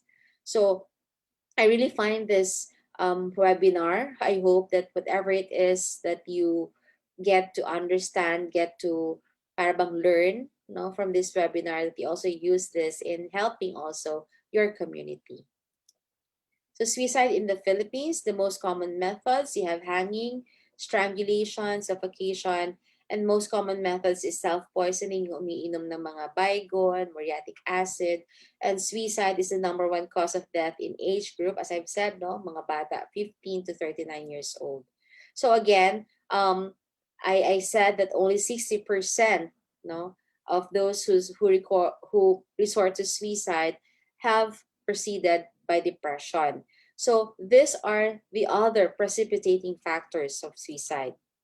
First is end of relationship. Now, I have seen several times in social media, or if not in comments in the news, that when a person attempted suicide because ayun nag-break sa boyfriend, nag-break sa girlfriend, o kaya iniwan ng asawa, ang daming mga comments na ano ba yan? Ano lang yan, girlfriend lang yan, boyfriend lang yan, ba't ka magpapakamatay? It's not worth it. Tapos, unfortunately, they make fun of the person, no, who resorted to this act of suicide. But we have to take note, the number one, no, number one precipitating factor, the number one trigger of suicide is the end of relationship. Hindi naman kasi ganun kadali, no? The pain that the person is feeling, no, following the end of the relationship is unfathomable. And we cannot really neglect that. We cannot really say na ano ba, iniwan ka lang, babae lang yan, lalaki lang yan, girlfriend lang yan, asawa lang yan. We cannot really say that. We cannot minimize what they're going through because studies have shown that this is the number one trigger, no, of suicide. And then death of a loved one. Ayun nga, kasi gusto niya rin na sumama na lang because sobrang importante and she thinks na wala nang sense yung buhay niya kung wala yung taong mahal niya. Okay? An arrest, yung bang the person would feel na wala na siyang kawala. It happened here in Cebu when somebody died, no? Somewhere here in Cebu, and the reason was sobrang dami na niyang utang, no? Parang lahat, yung bahay nasanla niya na, yung sasakyan niya din kukunin na, and he feels na wala na talaga, no? And that's why he resorted to suicide. Another would be, ayun, if for example diagnosed with disease, no, yung wala na talagang kagalingan na mga sakit, they would also resort to suicide. And of course, serious financial problem that is also related with the one I said about maraming utang. Okay. These are the suicide risk factors. The prior attempt to suicide, kung halimbawa yung tao meron na siyang history na noon naglaslas tapos na-save siya. Okay? So kung may mga previous attempt na siya, mas mataas yung risk factor niya na mag-suicide ulit siya. So we need to be very careful in dealing with the person. The person needs a very strong support system, and that can be us. Okay? And then the misuse and abuse of alcohol or other drugs, no? Kung halimbawang meron tayong mga tinatawag na medically a substance abuse induced, no, mental disorder. Dahil sa sobrang gamit ng mga droga, dahil sa sobrang inom ng mga alak, no, the person may also resort to these different mental health concerns and illnesses. So mental disorders, particularly depression and other mood disorder, that can also, lead a person to resort to suicide. And then access to lethal means. That's why when we know that the person is suicidal, the first thing that we advise the one who came to us for help would be not to leave the person alone and then to suicide-proof the place. What do you mean by suicide-proof? Alisin natin yung mga kutsilyo, yung mga rope, or whatever it is that the person may do, or may use in suicide. Okay? Knowing someone who died by suicide, particularly a family member, now this is very important. Social media have a very big role to play in this, especially the way the news outlets, especially the way they deliver the news. There is what we call the contagion and cluster effect, as theorized by Thomas Joyner. The contagion effect is when somebody who is famous, like for example Chester Bennington, the news of that famous personality died by suicide might have the contagion effect. No, it might encourage people to also do the same. Ay, si idol nga ginawa yun, diba? Kakayanin ko din.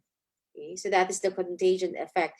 The cluster effect would be if you know the person, for example, it happens in the same vicinity, the same geographical location, and also the time, no?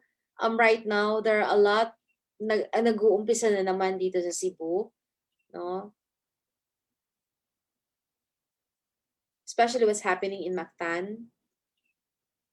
Pabalik-balik ulit, no? We recently have na naman, the other day meron. The past month, nag-umpisa na naman siya.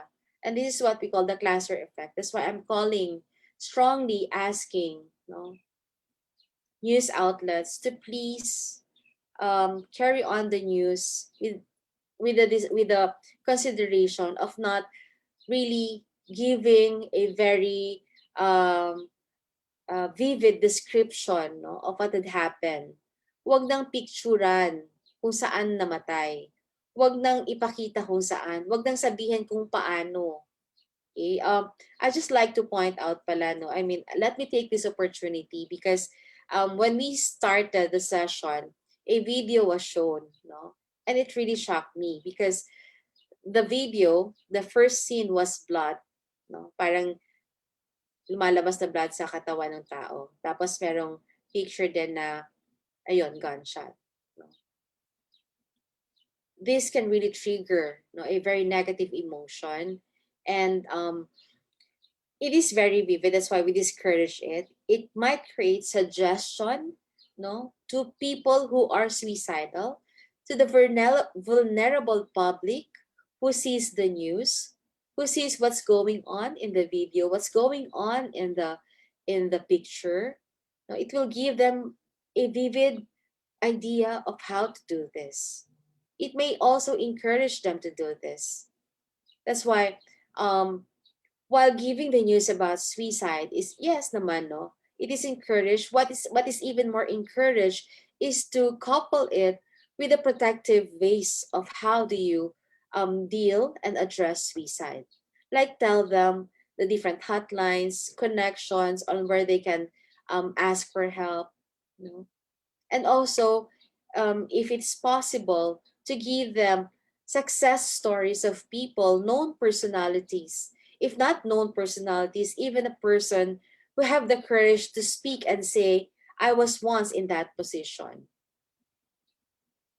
Couple the news, couple the information with inspiration so that the person who might be very vulnerable in resorting to suicide might also have that message of hope na pwede pala, no, naka-experience din pala sila ng ini-experience ko ngayon, and I can also be with them, and I can also be like them. Okay? And then of course, social isolation, that is part of the manifestation of depression. Ayaw na makipagkita, nag-isolate na, siya lang mag-isa. And then you have chronic disease and disability, the one I mentioned, na na-diagnose siya ng mga chronic diseases, and for the person, wala nang hope. And then lack of access to behavioral health care.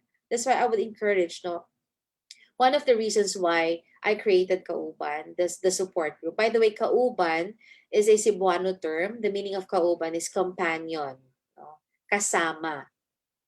So I created this because of the lack of access to psychological services, and not only the lack of access but also the high price. Mahal talaga, no? Mahal kumonsulta. So in my little way, no, of extending service, no, I want one of the goals of Kauban is to make psychological services accessible, especially to, ayun nga, sa public na hindi naman maka-access ng mga private consultations. Okay. Now, another explanation of suicide, according to Thomas Joyner in his interpersonal theory of suicide, is that the person has already developed the desire for suicide and the acquired capability. Okay? So, sabi niya, meron na siyang desire for suicide that for the longest time, the person already developed is in the psychological states of thwarted belongingness and perceived burdensomeness. Para niya, wala namang, I don't belong to anything or to anyone. Ako lang mag-isa. And nagpapabigat lang ako sa mga tao. And this has been going on for several times already. And another is the acquired capability. Human as we are, our tendency is for survival.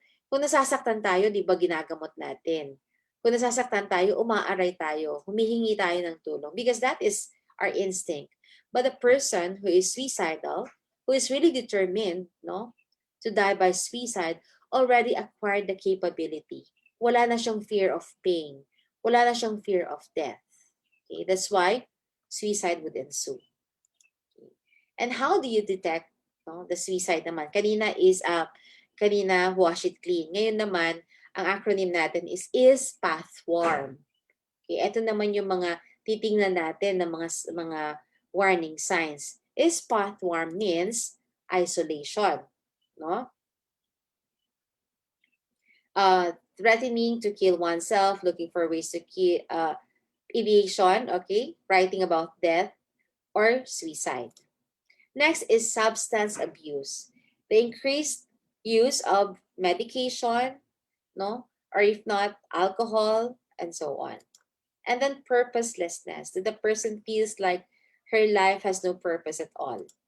Anxiety, agitation, changes in sleeping pattern. Shock, the feeling na wala nang solusyon yung problema ko. Chronic yung sakit ko. Okay? Wala na. I will be imprisoned na. Wala na talagang solusyon. Okay? So kung ganun yung nafe-feel ng tao na trap na siya, pwede, tataas yung tendency niya to resort to suicide. Hopelessness, withdrawal, no? Isolation, anger. Marami siyang mga galit, and if suicide is an anger directed to oneself. Kasi hindi niya kayang i-release dun sa isang tao, sa sarili niya, ibinubuhos yung kanyang galit. Okay? And then recklessness. And of course, mood changes. Again, ito yung mga warning signs na pwede natin take note of na para madali natin siyang maintindihan, madali natin siyang ma-remember. So is pathworm. Okay. So here are the myths and facts of suicide. First, a person who talks about suicide won't really follow through. Ay, naku, post naman niya ng suicide, tapos buhay pa naman siya hanggang ngayon. Ay, yung mga nagsasalita, nagkikwento about suicide, yan, papapansin lang yan. But fact is, 8 out of 10 people who resorted to suicide have spoken about their intent before killing themselves, no? Meron na sila mga basumbingay, meron nang hahabili na sila, nagsasabi na sila, hoy, ikaw na bahala sa ano ko, sa aso ko, ikaw na bahala sa ganito. And some would also give their PIN, no? Ito yung swerte kung PIN ng ATM ang ibibigay. Ito yung PIN ng ATM ko, okay? Anyway, kidding aside, only insane people resort to suicide. Yun ang sinasabi natin palagi. Ay, maluwag na yung tornilyo. Ay, hindi na. Wala na sa tamang pag-iisip. Actually, most of them, no, most of the people who resort to suicide are very much in touch of their reality. They very much know what's going on with them. They are very much in touch of their pain. Kaya ang naisipan nila na solusyon ay yung pagpapakamatay. Okay? Talking about suicide might prompt the person to act. Sometimes, pag may nagsasalita, pag nagsasabi sa atin na parang gusto ko nang mawala, we stop them and say, uy, wag ka nga magsalita ng ganyan. Baka mamaya, marinig ka ng demonyo. Pag narinig ka, hala ka, kukunin ka ni God. Parang ganon, di ba? We tend to stop them. Tapos, parang there's this sense of taboo. We don't talk about suicide kasi kasalanan yan. Now, we need to encourage a person. We need to take them seriously. Kung halimbawa magsabi sa atin na gusto namin magpakamatay, gusto ko magpakamatay, gusto ko mawala na, we have to take the person seriously. Discussing the subject openly shows that you take the person seriously and that you care. It is helpful, not harmful. Another myth is that suicide is a problem among old people, not young people. Now we know that again, it cuts across ages. Myth, no one I know is the type to resort suicide. Ayun na naman. Wala, hindi mangyayari sa mga kaibigan ko. Mga masayahin, no? Again, it has no face. Whatever the person is going through. Fact, suicide occurs among all people, young or old, rich or poor, athletic, popular or unpopular, etc. Another myth is people who attempt suicide are just trying to get attention. Again, yes, no, possibly. But unless someone gives them some appropriate attention, the results could be fatal. So baka mamaya kasi dahil pagod na nakakainis na kasi lagi nagpapapansin buhay pa naman siya until now. Now, if that is the case, of course, you have to back off. You have to take care of your own self, no? And then pass it on to someone else. Hanap ka ng ibang pwedeng kumausap sa kanya. ibang support system niya. Kasi you owe that to yourself as well. Kung you feel na naiirita ka na, kung you feel na hindi mo na kaya, okay? So you have to know your limitation and ask somebody else to do it for you. Once a person decides to resort to suicide, nothing can stop that person. Again, this is wrong. No? On the contrary, most people want to be stopped from taking their lives. But remember, not everyone can be stopped, though the effort of trying may save a life. Another myth, people who attempt suicide really want to die. Again, no. Most often, they only want their pain to be over. They have given up hope that they or anyone else can help them. Okay. So how do we respond if we have observed the warning signs? These are now the prevention. Seek help as soon as possible. Call emergency number, a mental health professional, or the suicide hotline, no?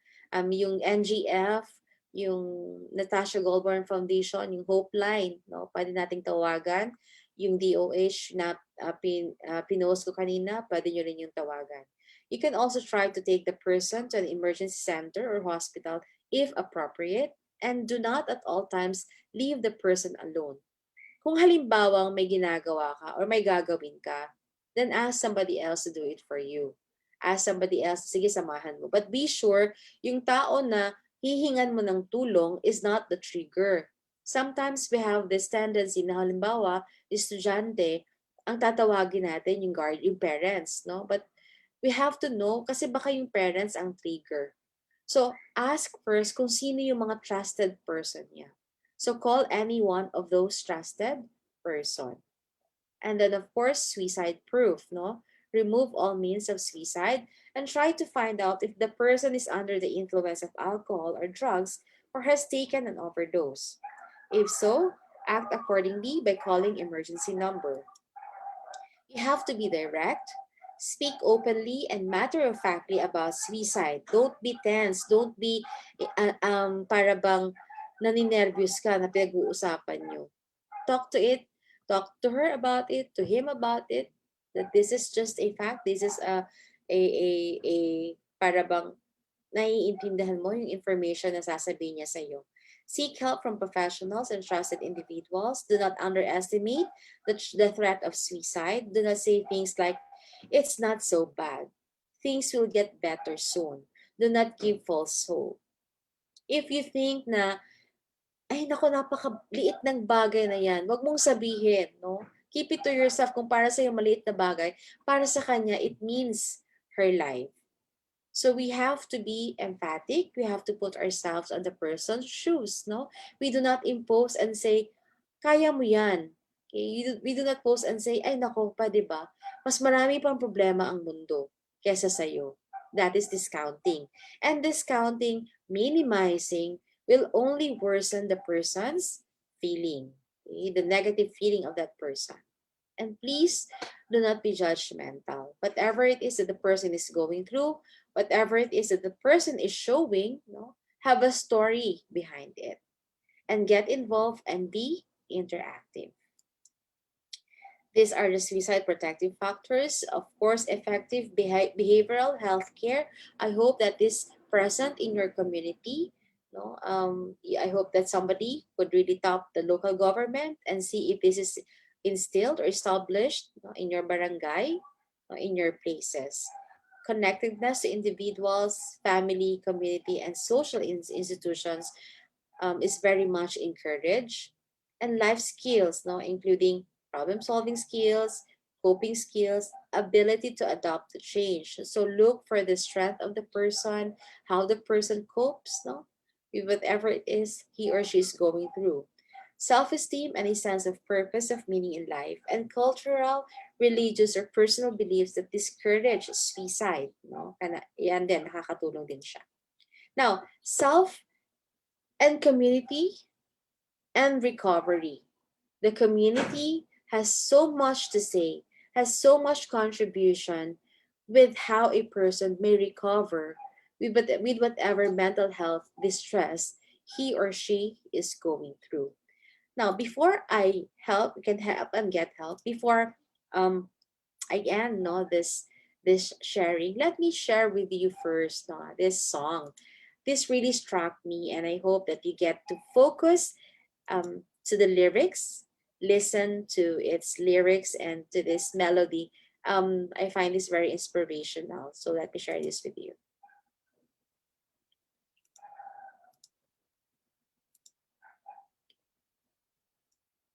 All right, so going back to my slides.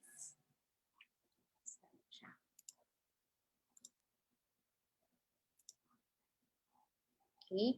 Depression and suicide are disease of loneliness, and connection with other people makes all the difference in recovery. According to the song, it's not enough for us to talk about this. No, we have to walk our talk. So be there for them. Be that someone who cares. Thank you very much. Okay. And again, I'm just showing you the Tawag Paglaom or the Hope Line and the numbers of Kauban for you to be able to avail of if you need the services. Thank you again. All right. Thank you so much to our resource speaker, Dr. Sherryl Muli Abellanosa, for such an informative talk about suicide and depression. So personally, I learned a lot, and that um, yung takeaway ko talaga dito is let us be sensitive in dealing with other people because depression and suicide has no face, sabi nga ni Dr. Abellanosa. We just don't know what other people is going through. And if we think there's nothing we can do, maganda talaga na reminder yung song that was played a while ago. It says that we can be kind, we can take care of each other, and we can remember that deep down inside, we all need the same thing. So let us be there for each other, right? So thank you so much, Dr. Cheryl, for that very heartwarming talk also about suicide. So I want to share with you, ma'am, the insights of our participants. Um, you have here a very participative participant. Oh, redundant. Mr. Borromeo said that years and years of cultural and societal pressures have forced both men and women into different roles that are sometimes very stressful. I agree with that. And that Miss Jennifer Serrano said that suicide is not inevitable to everyone. We really need someone to turn to save lives. And then Mr. Yadawon said that everybody experiences other types of depression, but certainly there are always different types of person. Others might be strong enough to conquer it and they are able to control it and turn it into positive use by also compromising the person himself. So actually marami po yung insights dito, but I would like to take this time to have an open forum. So to all the Zoom participants, you may actually raise your virtual hand. You can turn on your microphone and camera. You can raise the question yourself. But if you're not comfortable of, turning off your camera, turning on your camera, you may just key in your questions in the chat box. So pwede na po ba tayo mag-open forum? Okay. Yes. So actually may question na po kanina. There's a question from Carla. How about high functioning depression po? Is there any distinction po ba? Ay, ano to? Ang dami palang questions na nandito. Actually, mga insights po yung iba. Insights pala yan. Okay. Opo, Yan, yung si Carla, sino yung nagtanong ng high functioning? si Miss Carla po. Miss Carla, yes, there is what we call as high functioning depression. Ang distinction lang niya, siguro pwede siyang ma-fall dun sa subjective, no? Depressed mood. Kasi ikaw lang yung nakakaalam that there's something going on with you. But then again, you try it so hard, you still function, no? You still appear normal. That's why it's called high functioning. So the distinction there is yung impairment mo is not so much compared to the clinical depression na, ayun na nga, ang manifestation is impairment of their functioning. So yes, it happens. It is also a reality. Thank you for that, Carla. Right. So I hope that your question has been answered na, Carla. We have another question here. Actually, there are maraming questions si Miss La Chica. Yes. Pero 6 questions, I guess. So let's start with the first one. Is grief limited to death? Can grief be experienced as an emotional response to the pandemic? Yeah. Ang grief naman kasi is our response to any loss, no, in our life. So, hindi lang siya sa death. Anything na nawala sa atin. We can grieve kung nawala yung boyfriend natin. But right now, during the pandemic, we have lost a lot. Even our freedom. So when you say na, when WHO have declared that the new pandemic would be mental health concerns, that is very true. Because a lot of us, even if we acknowledge it or we are conscious of it or unconscious of it, have experienced great loss in our life, no? Especially with our way of living, no? Yung used to be we can just freely go out, but right now hindi na. So again, to answer your question, it is not limited to death, and yes, it can be an emotional response to the pandemic po, Ma'am Andrea. Alright, so hindi siya limited lang to death, but alright. So next question, kasi maraming question niya eh. Second, I am clinically diagnosed with major depressive disorder and generalized anxiety disorder since 2017. Is it still possible to recover and be cured? Yes, definitely, ma'am. No, there is, as I've said, no, there's depression and anxiety are not of no cure. They can be cured. So I hope that I don't know if you are taking medication or you're just going through some therapy, but that is 2017, so medyo matagal na siya. Um, I hope that you are consistently visiting your psychiatrist or your therapist. And I know naman for sure if your conditions are improving, they would eventually take off medication. It can be managed, ma'am. Yes, the answer is yes po. Alright, so it can be cured. Actually, I personally know someone who was already cured by depression. Next, would you recommend psychotherapy as an intervention with people who are clinically diagnosed with common mood disorders such as depression? Okay. Depending on the severity, no? Again, we don't have blanket approach to treatment.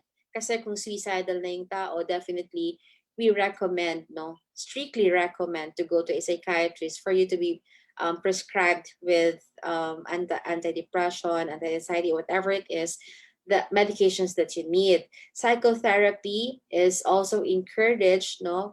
Because when you take medication, there would be some adaptation and changes also in your behavior. You can feel that in the way that you adjust with the medication, it is best that you are guided, no, with the therapy. So the best sana, the most ideal is a combination of pharmacology, no, and psychotherapy.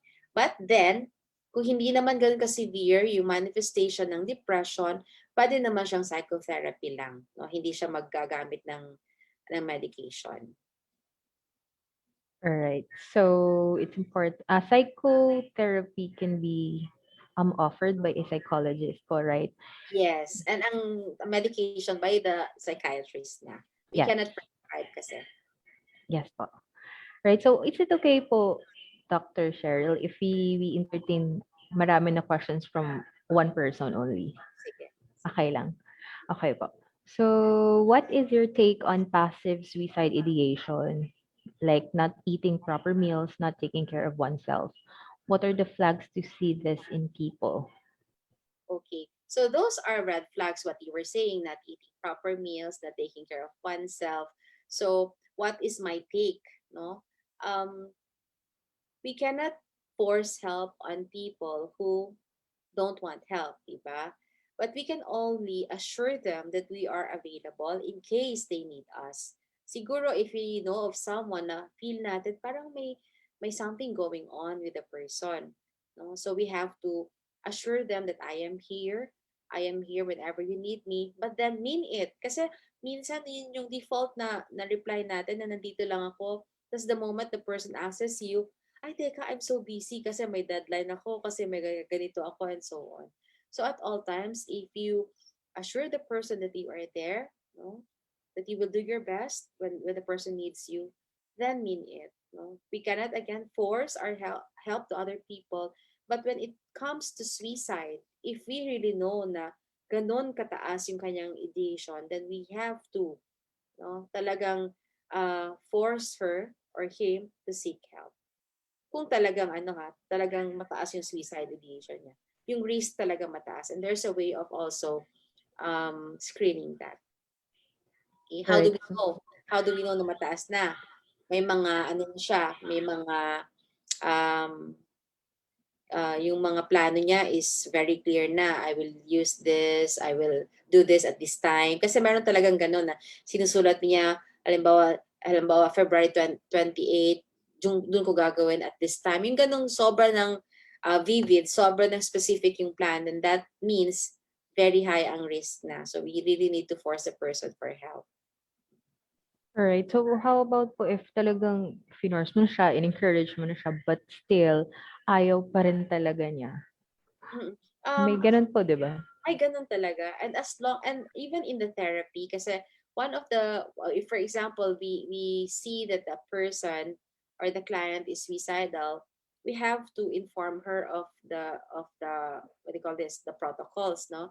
That we can break confidentiality, we can talk to the person na trusted. Kasi most often they don't want other people to know that, no? But our responsibility is to tell whoever the trusted person is, no, to get more help. At minsan ang resulta nun magagalit siya sa iyo.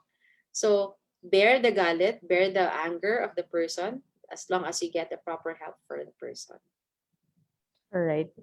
Basta clear naman po yung intentions natin to help lang talaga the person. All right. So next, what is your perspective on people using psychological disorders as an aesthetic? Also with people who use their psychological disorders for manipulative, destructive, and irresponsible behaviors. That is very possible. Kaya nga kanina sabi ko parang nagiging mainstream yung depression. Laging ginagamit. And there are also some cases na they will use that as an excuse, no? That is inevitable. So we just need to know when is this declaration of psychological impairments a manifestation of manipulation o kung totoo na ba talaga siya. So that is also very subjective. Ikaw mismo na apektado if you are the employer of the person or if you are the teacher, or if you are the one who is in authority over that person, you should know when you are manipulated. So sa'yo, depende na yun sa'yo. And you have to, of course, handle the manipulation. Hindi ka dapat hindi ka dapat, tawag ito, mag-give in sa manipulation. Alright. So, ang sad naman no, na ginagamit na palang Oh, there are excuse. some cases Mhm. like that. Tama yung question. Right. So last question po of Ms. Dachika, what are symptoms or indicators of high functioning depression? Ayun, I think we were able to mention that kanina, no? Yun na, nag-function siya, nag-perform naman siya dun sa ano niya, whatever responsibility she has. But then again, deep inside her or him, medyo nag-struggle siya. Right po. So na-mention na actually kanina during the discussion. We have a question from Ms. Serrano, Jennifer. Can suicidal tendencies be inherited? And if there are biological factors, what's the best thing to do about it? Yeah. Yes, no? Kasi pwede naman nga, meron naman yung, if you can recall the discussion on the causes, no? It is an interplay of the different factors, biological, psychological, and sociocultural. So if there is, again, in the family, no, who have experienced suicide, you are at risk, no? May predisposition ka. And it is best to know that for you to be able to manage your stress. Kasi sa stress siya nag-uumpisa, no? Pag halimbawa may stress ka, tapos pinapabayaan mo lang, you're not managing it, and it is compiling in your system. So again, mindfulness, ma'am, no, mindfulness, and having able to identify healthy coping skills, yun po ang dapat nating gawin, Ma'am Jennifer. All right. So actually, it reminds me po of a family I know na it's parang it's the father na nagma-manifest nung mga attempts and all. Tapos yung anak din, yung dalawang anak na nun. So paano po 'yan kasi sa family po, 'di ba dapat yun yung support system kasi natin eh. Paano po sila magsisik ng help? Do they need somebody from a third party na tutulong sa kanila or what? Yeah. Tama, no, Ma'am Andrea, that would complicate things if runs in the family lahat sila may concern. Ayun, yung awareness, no? And siguro naman outside the family, meron din silang mga kaibigan, no? So, if that's the case, ang pwedeng maging responsible, especially if lack of awareness, yung mga people surrounding them, no, na mag-extend. But extend in such a way that they won't feel discriminated, they won't feel the intrusion na nag-intrude ka sa privacy nila, but extend in a way that you give them concern, you give them your thoughtfulness, you give them your care, no? Siguro you can start by saying, I care a lot about you. No? May na-observe lang ako. Please correct me if I'm wrong. So start in a way na concern ka, no? And that you really would want to be of help, and you might be wrong with your observation. So always, no, ask them, refer to them. Wag yung masyadong, hoy, sa tingin ko, ano kayo, may mga problema. So, tulungan ko kayo, wag ganon, no? Dapat you have to be sensitive, no, in your approach. Yes po, I agree. I agree with that. Pero sad lang po talaga yung story ng family because dalawa na po talaga sa kanila yung namatay. Pero parang they are seeking for professional help na ngayon. The mother kasi she is not the one who has the manifestation. So good thing lang because the mother is initiating, reaching out to professionals. Right, so kanina pala ma'am may answer si Miss Lachika, sabi niya she is taking antipsychotic drugs. Okay. Right. And Mr. Borromeo said that as more people become more familiar with mental health due to the pandemic, I hope that our country tackles mental health more. I agree to that. Minsan lang kasi pinapag-usapan ng mental health kapag may mga high-profile cases. No? Right, so marami pang question po tayo. How many questions po ba yung i-entertain natin? Yung It's 11. Maybe we can have Yeah. 3 questions. 3 more questions. Opo, yung mga nauna na lang, pasensya na for those na medyo late na nag-raise ng questions kasi first come, first serve. Answer mo, no? Happy natin yung sige, ma'am. Let's Okay, continue. so we have another question. It was directly sent to me, so di ko na lang siguro i-mention yung name. Can depression come and go in the form of episodes or relapse, or is it something that never goes away? Okay, depression is an episodic, no, disorder. Episodic meaning to say it comes and go. So there are times that you're very okay, there are times naman na hindi. That's why it is very important for us to really know our triggers. Ano nga ba yung nag-switch on sa atin? Okay, so episodic siya. All right, so episodic. So possibly then may relapse. Yes. Right. So from Barbosa, Trisha. Hello po, Miss. It's so great listening to your talk po. May I ask lang po, Miss, hypothetically, what if po yung friend ko told me that she's resorting to suicide? Are there suitable words po how to handle this right at the moment? Okay, hypothetically, it's happening now. No? You tell her na para bang resonate with the feeling. This must be hard for you. You must be going through a lot. That's why you're saying this, no, about the suicide. But the protocol kasi, if somebody will tell you about the ideation, no, will express about suicide, is to really assess the risk, how high it is.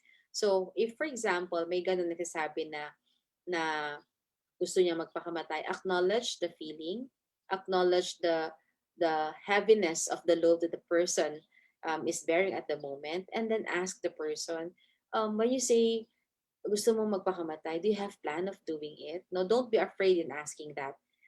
Okay, do you want to talk about it? Do you have plan in doing it? Kung may plan, ano ba? Kasi dyan mo malalaman na kung halimbawa talagang may plano na siya mamayang gabi, bukas, o kaya ganito ang gagawin ko, then that gives us na high risk siya, severe siya. At that very moment, bring her to the emergency room. Dadalhin mo talaga siya sa doktor para matulungan siya, mabigyan siya ng gamot. Kasi sometimes naman, we express this, we use this, magpapakamatay or gusto kong mawala, if we are so much feeling the emotional burden, pero expression lang. And malalaman din natin, yung the way naman na pag-screen na, ano ba, do you have plan? May concrete ano ka pa na gagawin? Sasabihin naman niya na, hindi, naiisip ko lang, pero hindi ko naman gagawin. So, very important, Tresha, to assess yung severity nung sinasabi niya mag-suicide ba siya. And if it's really severe, then call for professional help immediately. Pag hindi naman, then assure the person na nandyan ka lang whenever she needs you, and also notify whoever is, for example, at home, no, o yung mga trusted na tao niya na ganito, she's going through something. Bahalang sabihin niya na wag mong sabihin kahit kanino, no? In suicide cases, if there's a harm caused to oneself or to others, no, homicidal, you have to break the confidentiality. But tell the person you are doing that because you care for her. Wag mong sasabihin ko kasi yun ang dapat gawin, no? Lalo siya magagalit sa'yo. But say it, deliver it in such a way na feel niya that you really care for her. I care for you so much that I have to tell your brother or your mother or whoever is a trusted person. But very, very important, identify the trusted person. Kasi baka mamaya yung masabihan mo, ayun pa yung trigger. No, it happened here in Cebu when suicidal yung bata, tapos tinawag ng guidance and counselor, tapos tinawag yung parents, tapos yung parents pala ang trigger. So ang nangyari, nag-escape yung bata, tumalo ng building. So yung ganon, no? So you have to be very careful kung sino man yung sasabihan nyo. Establish who is the trusted person first. Okay, Prasha. Right. So it's not really automatic na yung parents yung pinakauna na sasabihan. Kasi hindi lang natin alam baka sila talaga yung nakapag-trigger sa tao. Right. So we have a question here from Mr. Borromeo. Does severe forms of depression induce hallucinations or delusions? I am familiar with the psychotic specifier in the DSM-5, but I'd like to know your insights po, ma'am. Yes, Sir Lord, no, you are right in saying, no, there is what we call as MDD, major depressive disorder with psychotic features. Kasi nga, sa sobrang severe ng depression niya, meron na siyang naririnig na boses, no, meron na siyang mga hallucinations. That is very, very much possible po, sir. Alright. So, actually stated na nga po sa DSM-5 yun, di ba? Na may psychotic specifier. Right. So, thank you. I guess, marami na po tayong questions na na-entertain. It's already 11:21. So, pasensya na po talaga for those na mga questions na hindi natin ma-raise. But, meron naman binigay na hotline numbers si Dr. Sherryl ng Kauban. So, maybe you can reach those numbers if you have questions. So I think it's about time for us to award the certificate of recognition to our speakers, since yun na nga, we're running out of time. So allow me to read the citation of the certificate, since our Vice President for Student Affairs and Services is attending an equally important webinar right now ng civil service. So pasensya na po, and I'll just read the in her behalf.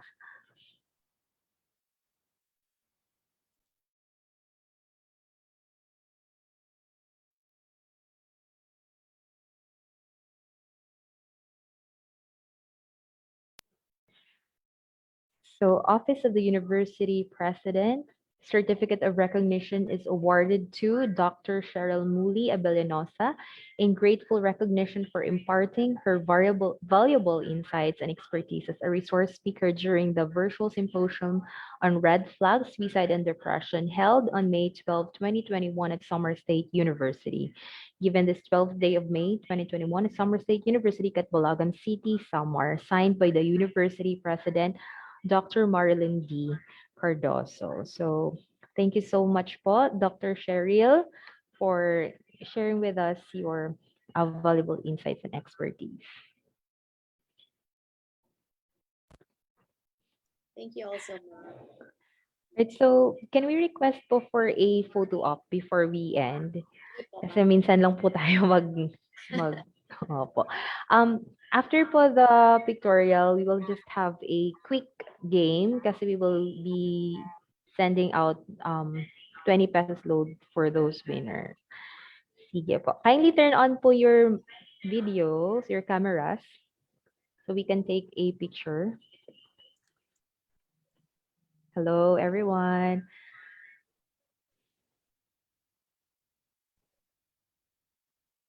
Okay, so nakita na natin yung mga beautiful faces of our participants. Miss Garcia, yung panghapon pa na virtual background yung, yung ginamit mo. Alright, so how about the others? If okay lang to turn on your cameras so that we can take a picture as a group. Pero okay lang naman if hindi talaga, di ba? Sige. We have 4 panels. Sige, so first panel, smile. Masyadong serious yung iba. Next panel.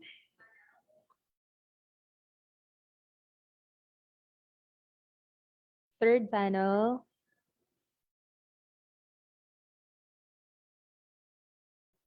And the last panel.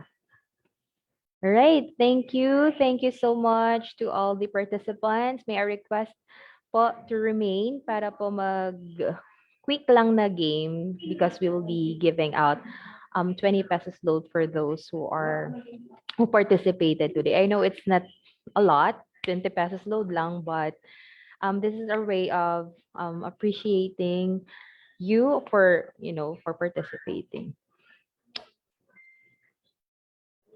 So we will have mind games. I don't know if you already played this before. Can you see my screen? Okay. Right. So I'll be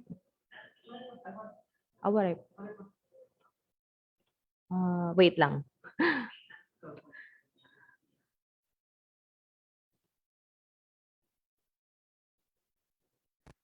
Okay na? Okay, so mind games po ito.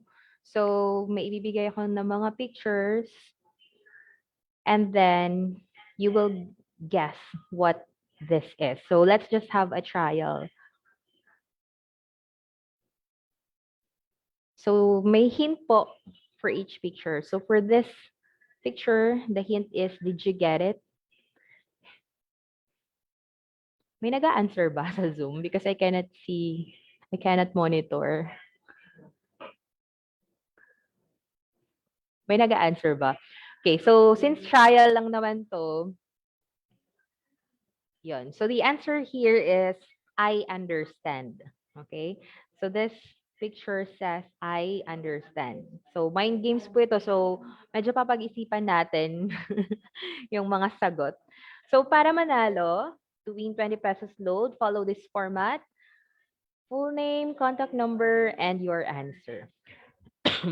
Excuse me. Okay, for example, Jose Rizal, 0912345678 and then your answer. May nag-answer ba? Okay, so pasensya na because I cannot see it. Please monitor na lang, Mr. Glenn. Okay, so this is the first item.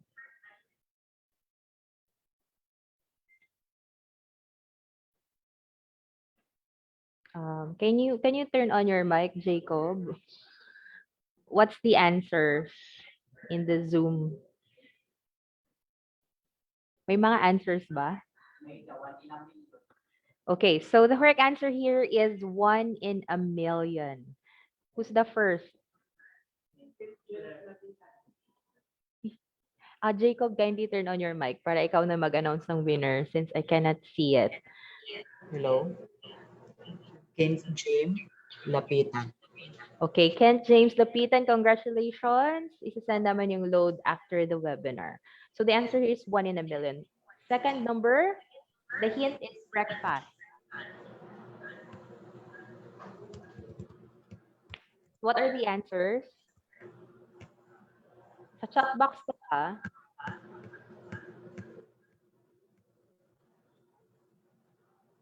What are the answers?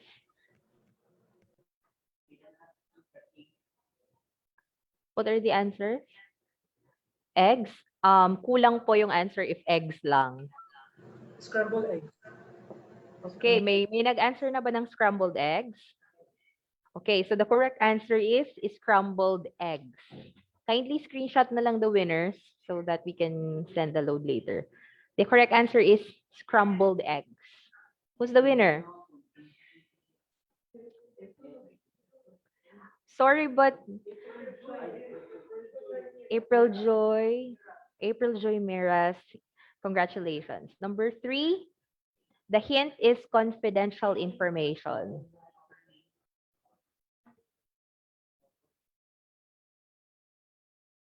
Hint is confidential information.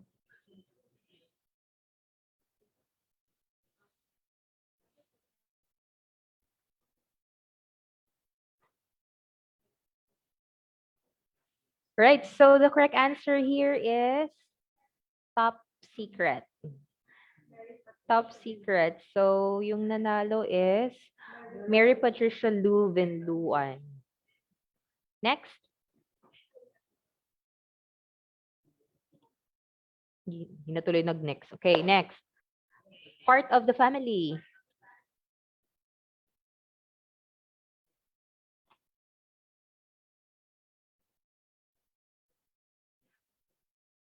Okay, so the correct answer is little sister.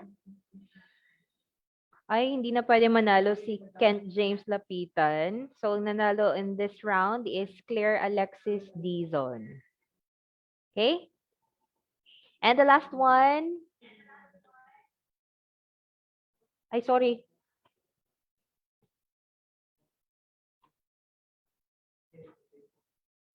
Last one is the hint is 3 little pigs.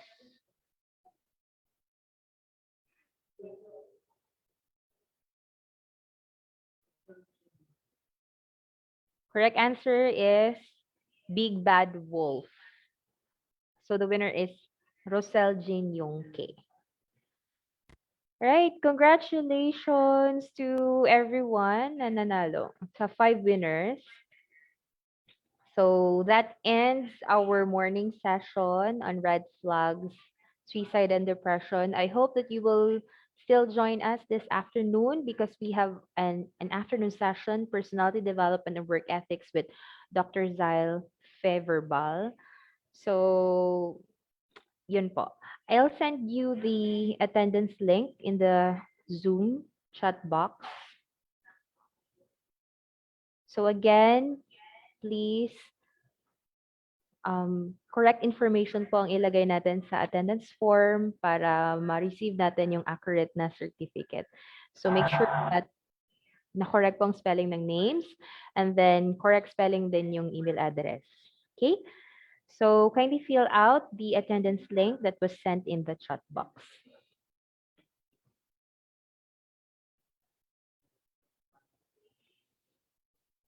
Okay, again, thank you so much for everyone for joining us today. We hope that you have learned a lot and you will be able to apply it in your daily life.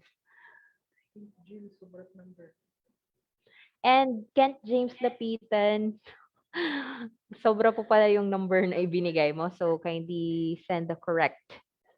Oh, di ba 11 digits lang yung cellphone number. So, we will post the attendance link in the Zoom chat box, in the FB live stream comment section, and in the FB page of Student Welfare and Development Services. So, make sure to fill out the attendance or evaluation link to secure a certificate of participation. And reminder lang po, after 3 to 5 days lang yung pag-send ng certificates. So this has been Maria Andrea C. Del Rosario. See you again this afternoon. Thank you.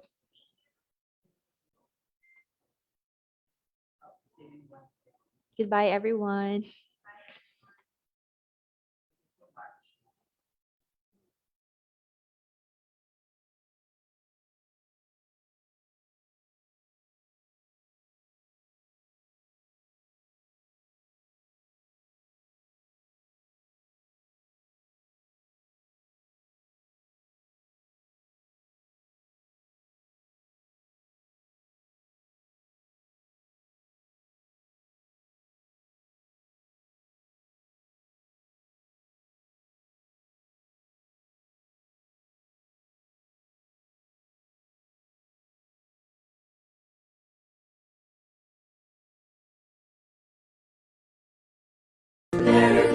glory be your praise. May your lasting light be our guide as we leave our portals wide.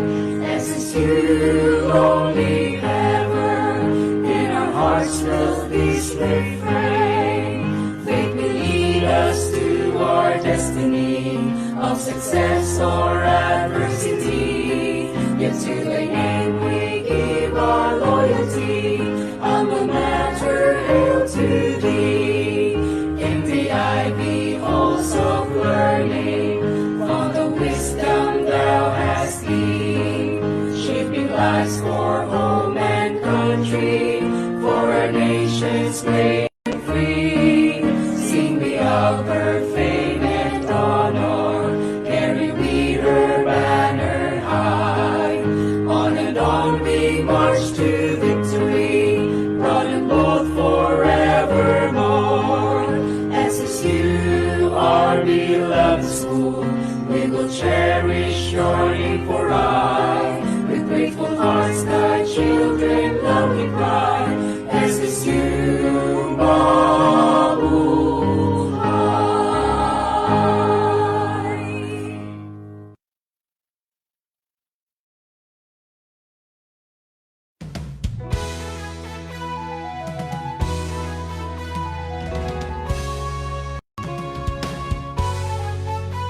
From our humble beginnings, we began to shine. From taking little footsteps, we began to